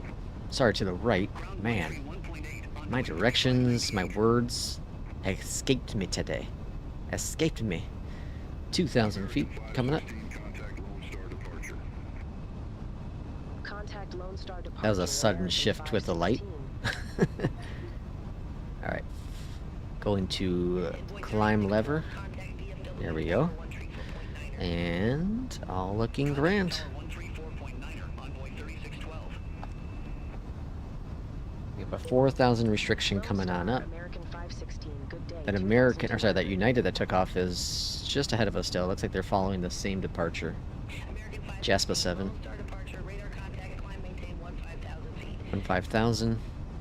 Climb maintain 15,000 feet. American 516. Flaps up. And spoilers disarmed. We'll go ahead and put in 3,000, or sorry, 30,000 in the box because that's our cruise.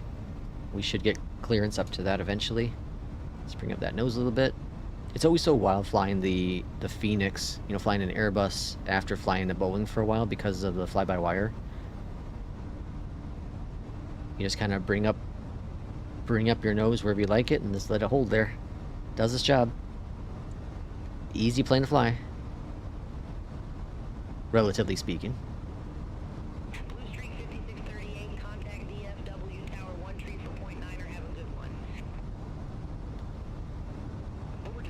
Alright, here comes our 5,000. From all of us at American Airlines, thank you for flying with us today. Thank you for flying with us. Why are you so loud? Advantage and One World members. If you are not an Advantage member, you can sign up at aa.com/join to earn miles for today's flight and continue. I feel like this is like free advertisement for all of these flights. You know, using the liveries you use, they're like free advertisement for these airlines. Red World Elite MasterCard is another great way to earn miles for everyday purchases and enjoy benefits such as your unless you crash or you have like, you know, doors fly off. Then that's not good advertisement. It's free advertisement. It's not good advertisement though. Shortly, we will begin our in-flight service. We offer a selection of complimentary beverages. Wi-Fi service is available on this flight. All right, 8,000. In-flight signal and open your browser. You can access Has anyone else seen this issue happen with the FENIX since Sim Update 3? Certain things just broken. It doesn't make any sense to me. Any sense to me. While you are seated, please keep your seatbelt fastened and visible to the crew when the seatbelt sign is on, as turbulence can happen unexpectedly. All right, autopilot's on. If you open an overhead compartment, use caution, as carry-on items may have shifted during takeoff. 10,000. Landing lights are off. All right, we're making our departure. Steep path ahead, that's fine. Okay, our arrival expecting at 16:39. Current time is 15:55, so within, what, 40 minutes or so, we should be on the ground in San Antonio. We're expecting runway 13 right in there. Let's see, Matthew says, I'm currently wrapping up Cyberpunk 2077, and I'm going to... are you talking about the new Donkey Kong? Oh, it's a great time. I love it. It's a blast. I've been playing it a little off and on here the past week or so. It's a good time. Okay, we got Disco at Windu. Let's clear that out. Alright, that's all good. Yeah, I did 2 playthroughs with Cyberpunk 2077. The first time I played through was with the male version of E, and then the second one I did the female version of E, and I've gotten through... No, I just beat the DLC not too long ago. Phantom Liberty? Yeah, Phantom Liberty or Liberty Phantom, one of the two. I beat that when the last big update came out for Cyberpunk 2077. So yeah, did 2 playthroughs through it. Eventually I'll probably do a 3rd playthrough. Honestly, I had a blast playing it. It's a great game. A lot of fun. I was telling my friend recently that there are 2 games that I refuse to uninstall from my system. even though I may not play it for a year or so. 2 games, and that is Cyberpunk 2077 and Witcher 3. Both happen to be CG Projekt Red games. That just shows you how well their games are, at least in my personal opinion. They're just so great. Jump in, just have a blast playing them. And they're so different from each other, right? Witcher 3 is definitely more story and lore and all that jazz, whereas Cyberpunk you just jump in and, you know, do a side quest or something, shooting people. But they're both so much fun. So much fun. Matthew says you had problems with the 777. Oh, interesting. The PMG 777. I still haven't played Witcher 3. Oh, I'd recommend it. It's fantastic. If you like that kind of, you know, fantasy world, it's fantastic. Voice acting is top notch. The side quests, the side quests almost feel like their main quests. They're so detailed. So detailed. It's an incredible experience. It really is. I played through Witcher 3 5 times? 5 or 6 times.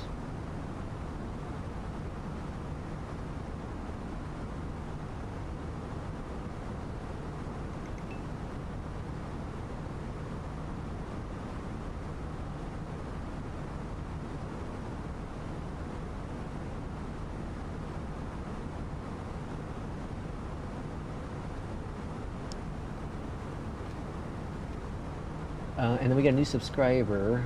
Let's see. Feel My Hate. That's an interesting name. Welcome in.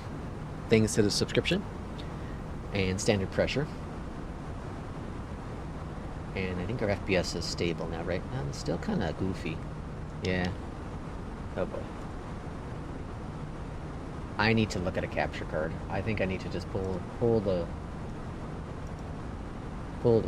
switch and just get a capture card. The problem is I have to get a capture card that does high FPS. Please don't hate on Lex. Yeah, I gotta get a capture card that does over 100 FPS. That's tough to find at a reasonable price. Although I just need a pass-through. Yeah, I just need a... Let's see, yeah, I need a pass-through at my resolution. It doesn't have to output at 100 FPS, I guess.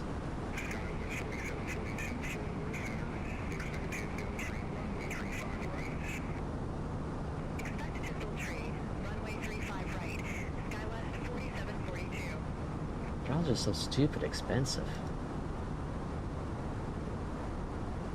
$200. That's crazy.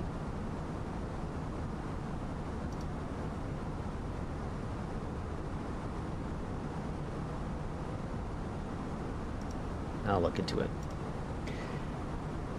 Alright, flight level 218. Well, let's go ahead and start our arrival information, I suppose, because it's a shorter flight. So we'll go ahead and put in 13 right and see what happens. I guess 13 right. It's calm winds in San Antonio. It's MVFR conditions, so we have some weather. We'll see what happens in San Antonio. 13 right. Okay, so our QNH is currently 3012. And our temperature is 29 degrees already. Holy smokes. I guess it's the same time as it is here for me, 11 a.m. And the winds are variable at 3, so not a lot of winds going out. And the minimums are 10.9. Okay, so that's all set in for the arrival if we keep 13 right. Which I think we're going to. I really do think we're going to. Let's go and look at our charts here. So, San Antonio, and starred. So Cuervo 1 is our arrival currently.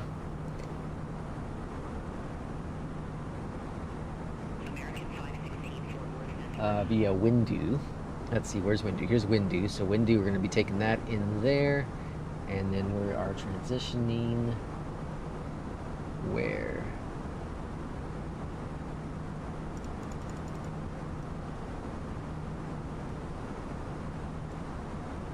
Let's see, Windu, where's Windu go? Alright, here's Windu, Marcus,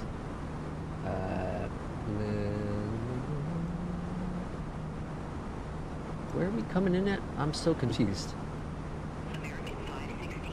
Oh, here's Marcus. Okay, here's Marcus. Contact Fort Worth Center 133.3. And then Outlaw. American 516C. Where the heck is Outlaw at? Fort Worth Center, American 516. Good day through flight level 261 for flight level 300 direct wind. I don't see Outlaw anywhere on here. American 516, Fort Worth Center. Good day.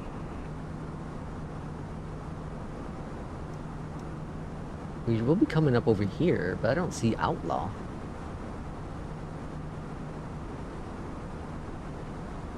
That's weird. Okay, anyways. Marcus, so we'll be coming in this direction here. For 13 right, and then making in the arrival here. Between, oh, here's Outlaw. Jeez, way over here. Okay. Now we're cooking. I was like, something just seems really wrong here. Okay, so we're taking this here. There's Outlaw. We're taking Outlaw, Cuervo 1, and then Kearney for the transition. And then we'll swing on in for 13 right. Okay. It's all under control. It's fine, folks. It's fine.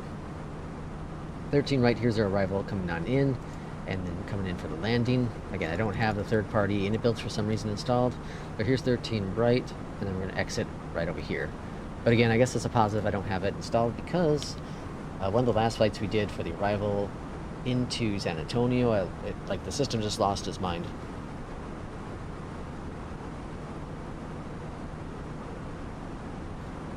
Lost its mind.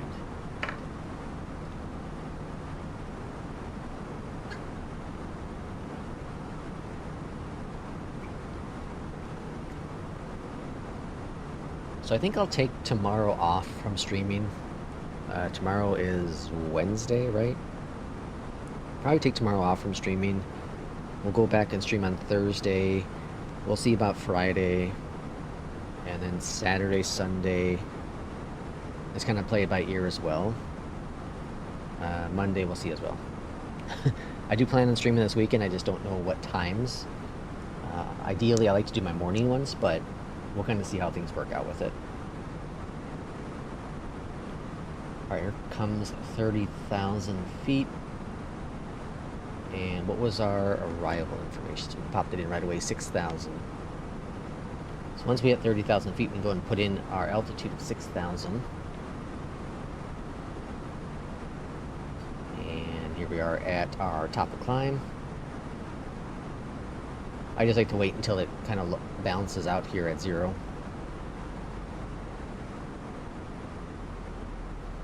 And then top of descent's right up here.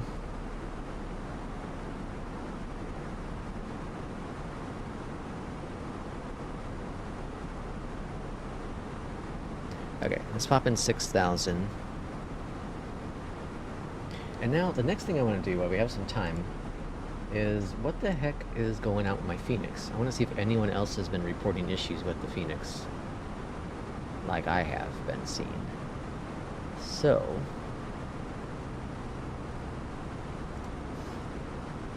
alright, so here's the FENIX Discord.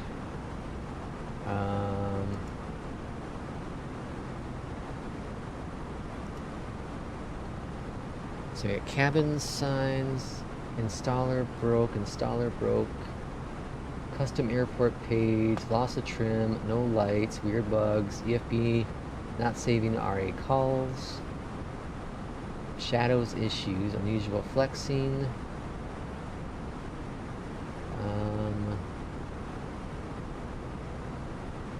CTDs.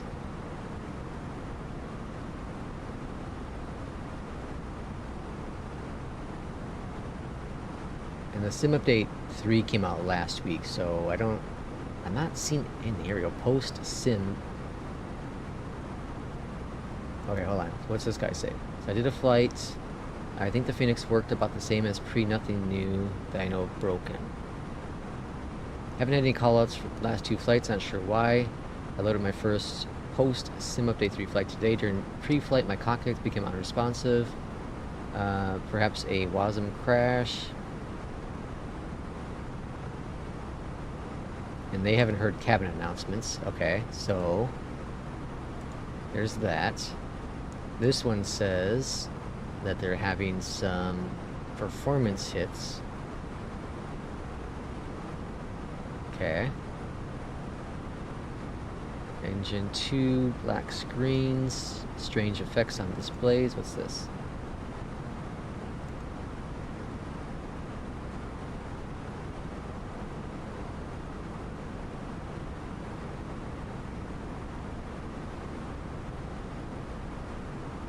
I'm not sure what that is. I didn't see it.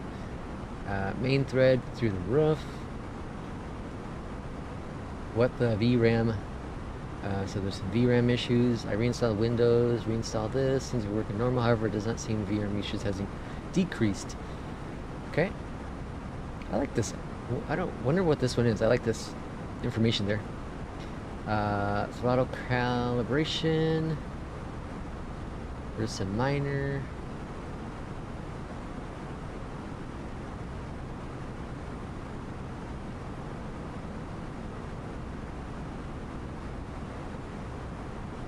Okay, so not seeing anything there in terms of like sounds. Let's see, external sounds. Let's see if I type that in. This is from the 9th though. Okay, so it seems like I'm just the only one having this problem. Just a quick search there. I seem to be the only one having problems. Okay, well, there's that.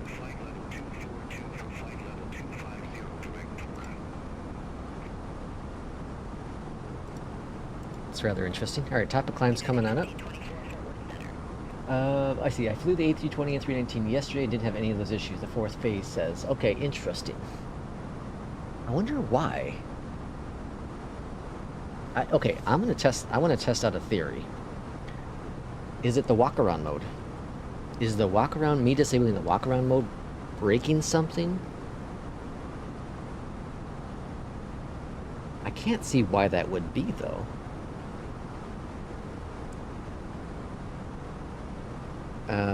And Will was saying there was updates to liveries, but that wouldn't fix it either. Or break, in theory, it shouldn't break anything either. My big thing is this here, the PA system. Like, why was the announcements happening even though I had it turned off? That's very weird. Why is there no sounds out external? Well, there is, but it's really quiet. Very, very strange. Very, very strange. I watched a little bit of Kip's stream last night, and he was having some issues right off the bat with some V-syncing, I think it was.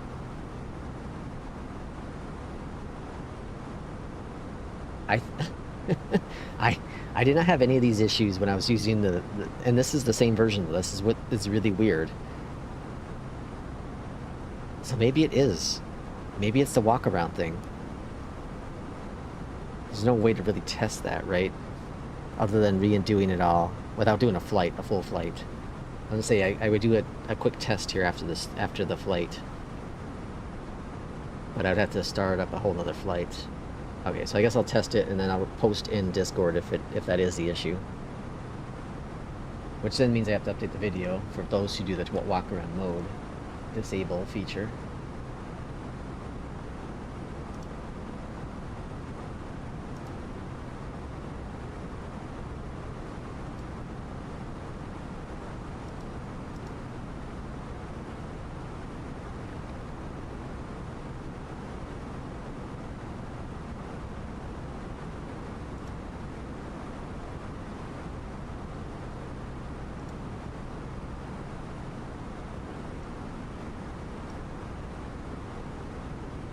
I think, yeah, let me see. I'm gonna go ahead and launch up.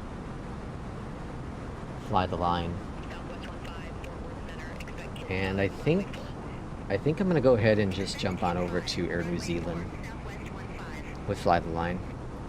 So we're gonna launch it up here. We'll take a look at it on the stream while we have some time. So here's Fly the Line.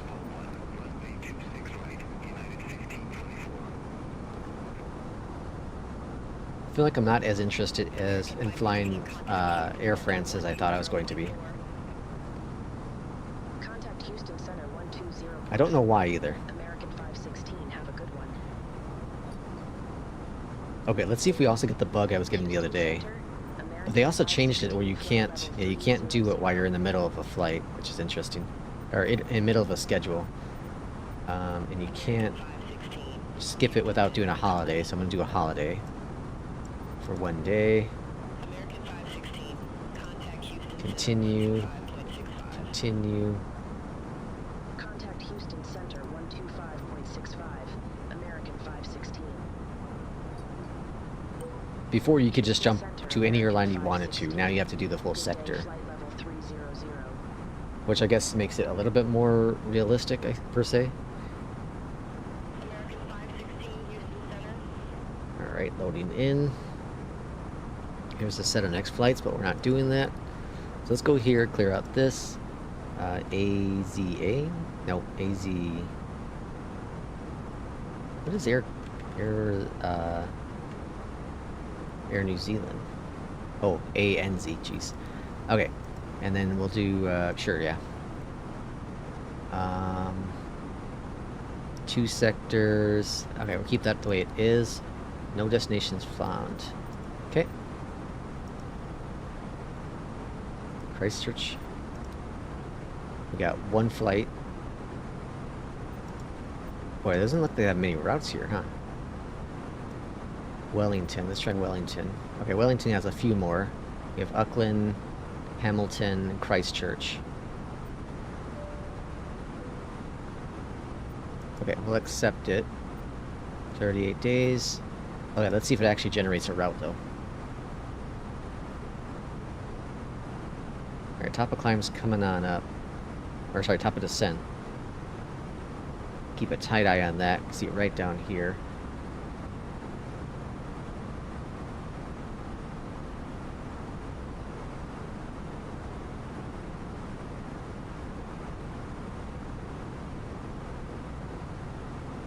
So what I had issues with before is that it wouldn't generate the route unless I went on vacation or a holiday. American 516, descend via Cuervo 1 arrival, San Antonio landing runway, 13 right, altimeter 3012. Okay, got our descent instructions. We're going ahead and descending. It's always a good sign when it takes a while. So we'll let it do its thing there in the background.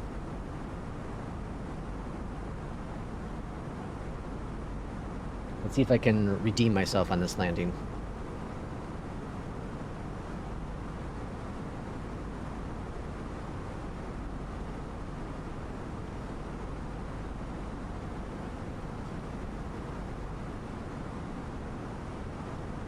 It looks like I don't have the outlaw. Interesting. It didn't load in Outlaw or Austin because we're off course just a little bit. We're going direct to Marcus. Okay, that's my bad. I should have verified those ones. That's fine.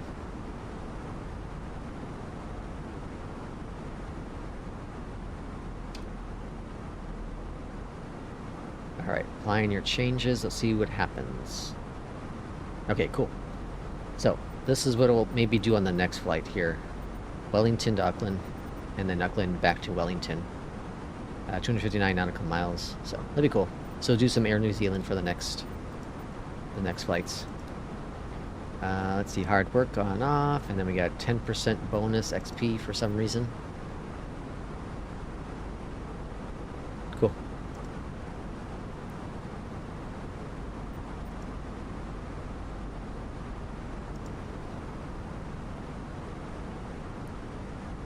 Alright, company message. What do we have? Are they yelling at us?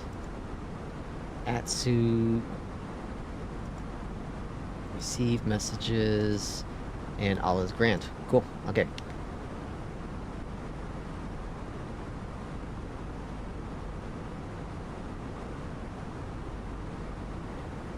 And what was the weather in Austin? It wasn't bad, right? We got some clouds up here in the distance. I have broken clouds at 25, broken clouds at 3,000. Visibility is 10. Okay, so we have a little bit of clouds, but nothing crazy, just broken.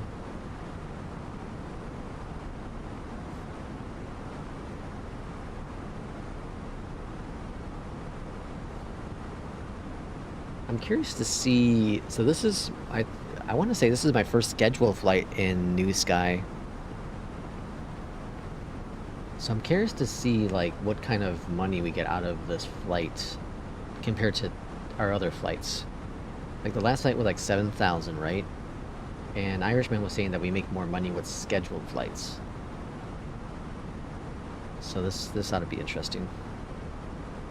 Not that the economy makes that much sense in New Sky. Like I guess all it is bragging rights. You can't buy anything or you don't go in, you know, debt or bankruptcy with New Sky. On Air though is a different story. On Air you get that money for fuel and all that. I don't think that really matters with New Sky. So here's Austin down below us. Alright, so I'll start planning the arrival then. So we should be showing up here shortly. There's Windu. We're on our way to Marcus, so we're like right here. Coming into Marcus. Alright, so then 8 right. What are we doing? 13 right, sorry. 13 right is right here. We're going to exit. Oh, we already looked at this. Exit directly to the right, and then perfect. So we'll just taxi into the gate here and call it a day. Pretty straightforward arrival into Austin.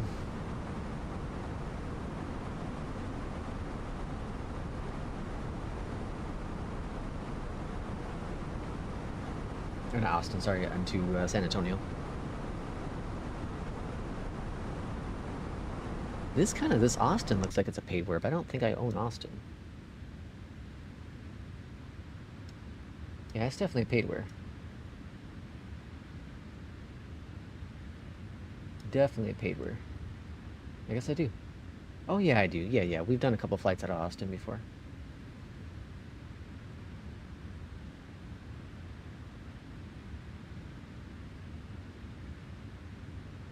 See, it'd be really nice. I know it'd be very difficult for them to do because they use the satellite imagery from Bing, but it'd be really cool if they can match the seasons with the seasons in the sim. You know, so like, I guess in the US it's entering fall, but it's still green everywhere, right? So like you look at the airport here, you get this green grass everywhere around here, right? But then you have all this, I'm guessing this is winter photogrammetry. It'd be cool if they can match that up at some point. But I'm assuming that's pretty darn difficult to do.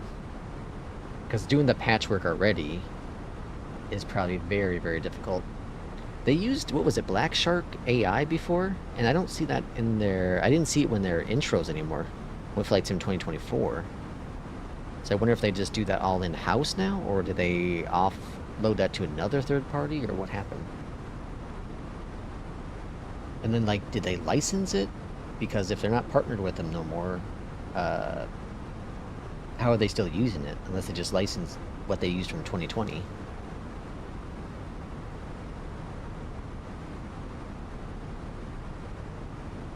Alright, so now we're showing up on the approach here for the arrival, right there. I did up my TAA to 100 just to kind of test to see how things have been going, and it's been fairly good. It's been fairly good. The only thing again is, let's see, what are we looking at right now? So my GPU is up to 70%, so it's slightly higher than what it would be at 95%. So I'm using a little bit more GPU performance. Nothing crazy. But I also don't want to use my GPU too much. The temperature of my GPU right now is 51 1 Celsius. So both GPU and CPU are in the 50s. Very, very nice temperatures. But it is much more crisp. Like, I don't know if you noticed it, but it is super crisp compared to 95. Even that little 5% difference is pretty substantial. All right, coming up on flight level 180, so we'll go ahead and go from standard pressure to, what's our altimeter going to be? Altimeter is 3012. 3012. Alright, so it's blinking. We're going to wait it just a little bit longer. And airport isn't quite visible yet. We're still got 40 nautical miles out, but it's going to be under the big old puffy cloud out there. Alright, 3012.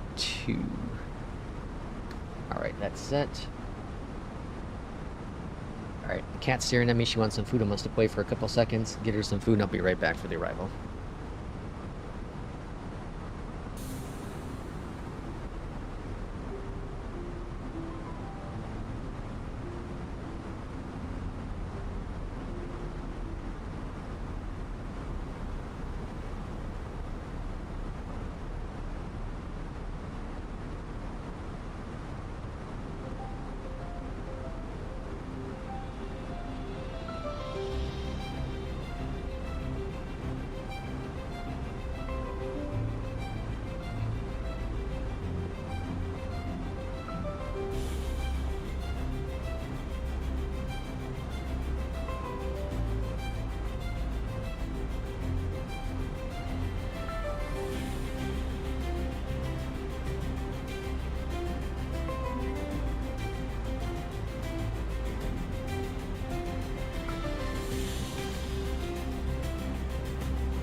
Alright, so we are about 40 nautical miles from arrival.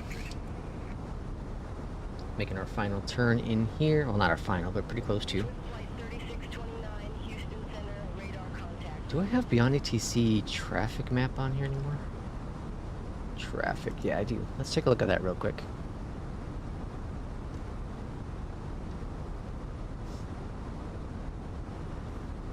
Center on player, turn that off. Let's go dark mode. Perfect. Okay, so we have a lot of traffic over in Houston area, and we got one plane, American. We got a CRJ, or not? Sorry, it's not CRJ. A Citation. I didn't click on any of this. Why is it popping up? Okay, and then we have this. What is SK or SWQ? SWQ. What the heck is that? SWQ. Singapore. What? That seems way wrong. From Lexington to San Antonio? That has to be way wrong. Okay. Then we have, yeah, so we have Southwest there. Why is it doing this? I'm not clicking anything, but it's holding them up. Okay, and here's San Antonio. Here's our airport. A bunch of planes on the ground. Another Singapore. American 516. Contact Houston Center. Fame. 120.6. Have a good day. Oh, that's a Beechcraft. Okay. Contact Houston Center 120.6. American 516. Is that Singapore? Is that really Singapore? Houston Center, SWQ. American 516. Good day descending via Cuervo 1. 12,100. American 516. SWQ. I see. American 516. Contact San Antonio. Approach 125.1. Oh, I arrow. That seems wrong still too. Approach. American That's in... 16, have a good one. What's going on here? Oh, speed brakes? San Antonio approach. Yeah, I don't know. I'm really confused by that. 1,400 feet with the numbers. With the numbers, right? Coming up on 10,000, so landing lights coming on.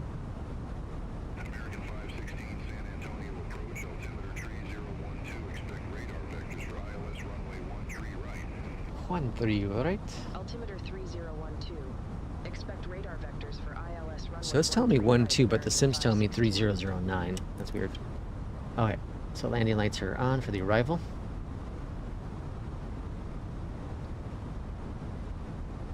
And I still don't think we can see the airport just yet. It's gonna be off over here somewhere.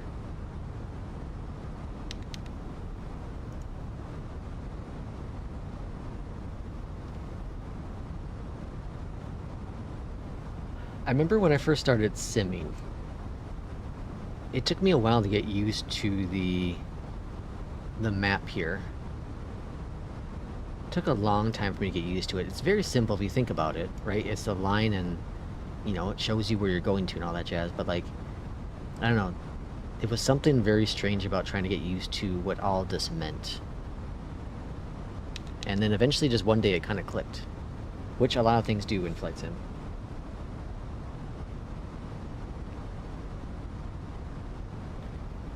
Alright, 9,000 feet.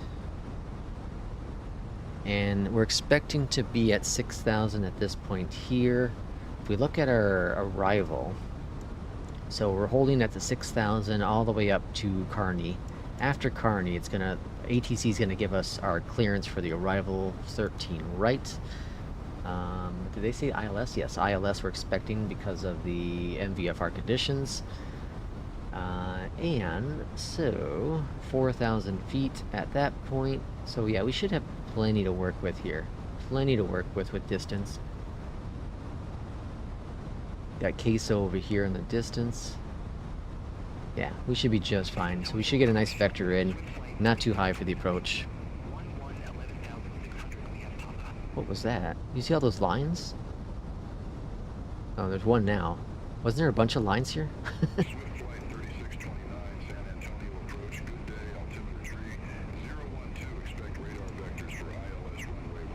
Huh, okay. Anyways, we can stay here, I guess, because this is pretty much bringing us where we want to go. Let's zoom into 20%.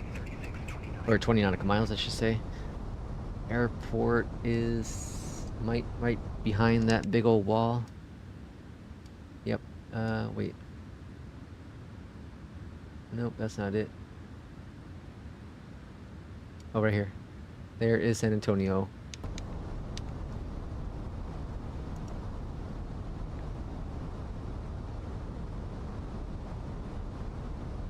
Alright, so it wants us to be a little bit lower. That's fine. Let's bring up the speed brakes to slow us down a bit. And at this point, we can pretty much just arm them once we get down to the speed we want to be at.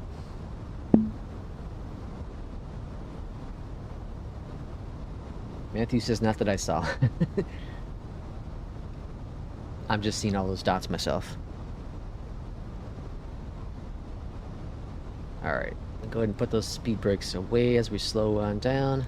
Let's go into arm so I don't forget. And after Kearney, we're expecting probably a vector over to 210.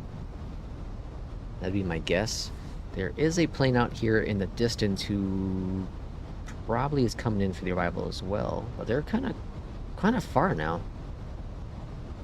So maybe they aren't. Maybe they're. It's just a coincidence. We'll watch that plane, see if they get a vector over to the left. Maybe they aren't coming in for a landing. They're... Oh, they must have just departed. Yeah, they're 7,000 feet above us. Never mind. So they must have departed. 1-3 left, I'm guessing. Yeah, okay. And our airport's over there on the left. Alright, we're also going to do a flaps 3 arrival as we do here at the CRJ, or not CRJ, with the 319. My preferred way of flying. Zoom in 10 here, and then we're going to bring this over to LS momentarily.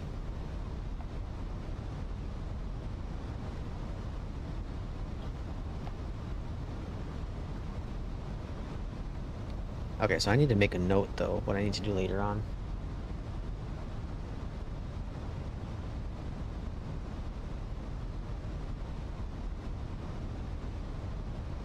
So I want to get San Antonio installed. I need to find where my... I need to find San Antonio. I also need to find where my New Zealand locations are. And then I also want to test out... well, that's us. 240. Turn left, heading 240.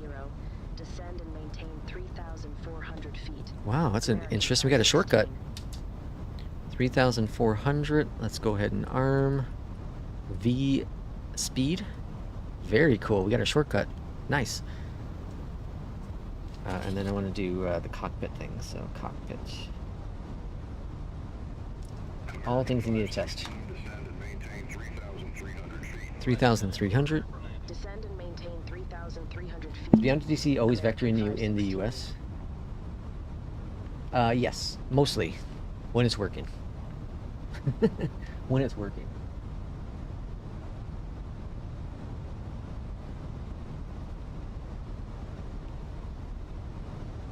Okay, and it didn't say we're clear for the ILS, it just says vectors for the approach. American 516, 5 miles from Newgate, turn left, heading 165, maintain 2,000. 165. Established on the final approach course. Cleared ILS runway 13 right. Alright, approach mode is armed, LS enabled. We're awfully high on this approach though, so that makes me a bit nervous coming on down. Let's bring up the speed brakes. And let's bring that VS down a little bit more. Let's go first notch of flaps. Get us to slow down. Okay, now we're doing a little bit better here. We got the glide slope coming on in. And it's all connected. Alright, cool. Looking good. A little fast. Let's go ahead and bring out the speed brakes again.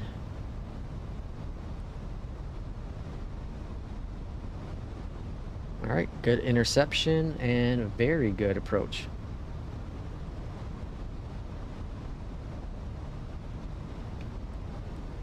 Alright, good. Looking good. Speed brakes are armed. Localizers captured, glide slopes captured, and runways in sight. Yep. And over the tower for the arrival. Matthew says he's never had them. Is the PMG the only 737-8 available for 2024? No. Oh, yes, yeah. Yeah, well, I think Captain Sim has one too, but I wouldn't recommend it. Alright, clear to land. Runway 13 right, clear to land. American 516. I'm gonna wait a little bit longer to do our second notch of flaps. Well, actually, no, we're a little fast. Let's go and drop them down. Gear coming down. Slow us down.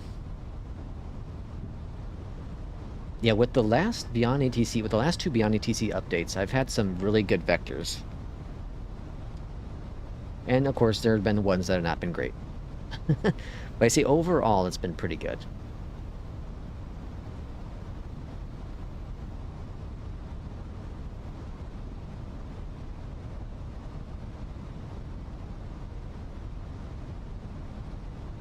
Alright, we're going to just take, probably exit, I don't know if we'll make Lima, but we'll probably take either Delta or Whiskey. We don't want to cross runway 4, though, that's too far. Alright, flaps 3 for the arrival.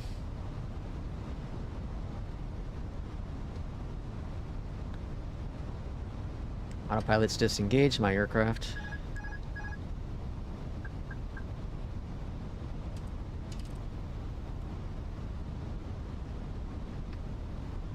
Alright, let's see if we can get better on this one. After the last, the Max landing was pretty rough. Which is funny to say because I was doing so well with the Max recently. Or not the Max. Well, I guess the Max is the last one. I was doing so well with the PMG 737. And you see how the glide slope versus the Pappies are off? It's so tough to find out what's right. So you kind of just go visual the best you can, honestly. I got my shorts sometimes. People are like, oh, he came in too low. He came in too low. Well, sometimes, yeah, I do come in too low. But other times, it's hard to determine what actually is low. Like here, I feel like we're slightly high. But based on PAPIs and glide slope, PAPIs are telling me I'm slightly low. Glide slope telling me I'm really low.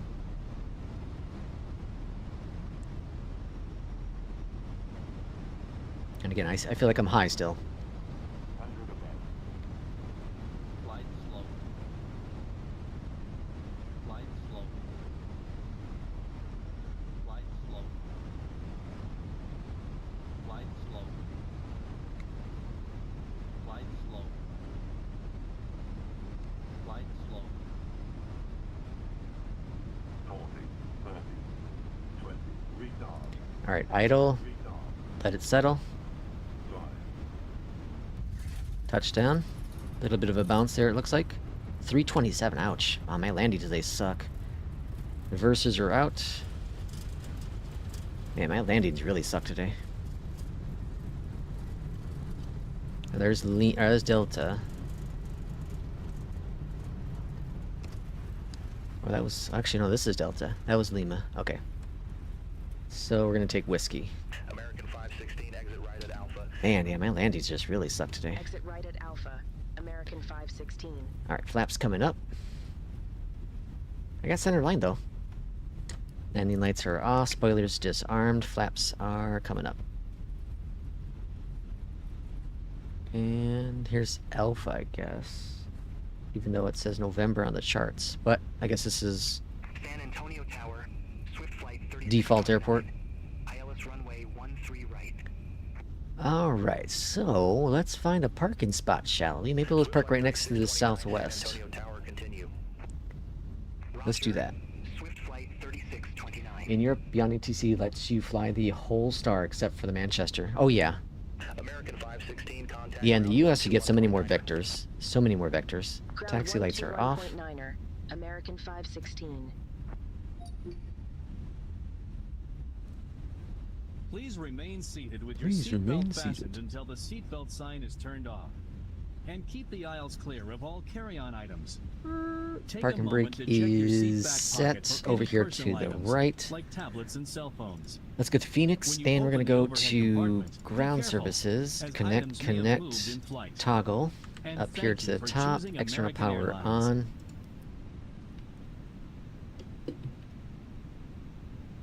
And we're going to go down here. Normal. Engine 1, 2 are off. Okay, welcome to San Antonio. Viva. I guess that makes sense. We're in Texas. Flight codes, verify disarm door, standby for all call. That's cool. Okay, so let's go ahead and close out a New Sky. Let's bring out New Sky up, see how we did. Got a 9.94. Yeah, that was not good, because it was the landing. It was a bit hard. Okay, well, we made $14,000 on this flight. That's awesome. Okay, yeah, Irishman's right. That's $7,000 more than the last flight. That's pretty damn good, okay. Oh, we're off centerline? Really? We were touchdown within normal conditions. Okay, so what do we get dinged on then? So, just centerline, I guess. Yeah, we lost 0.03 just because of centerline. I thought we were on the centerline, though. I kind of felt really felt like we were on the centerline. This doesn't show it, right?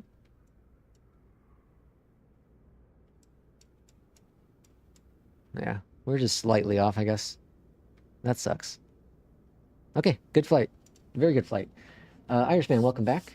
At what altitude do you usually disconnect AP on approach? It really depends. It really depends. I typically at least 6 nautical miles out from the airport, from the runways when I'll disable autopilot. Typically. Now, of course, weather and all that jazz, if there's having technical issues, that changes things as well. But typically about 6 nautical miles out is when I will disable autopilot. Let's butter it. Yeah, that didn't happen. Just late, Irishman. I don't know if it's related or just pilot error, but after Sim Update 3, my landings have consistently been hard. I was pretty butter with the A320 and the 737 MAX.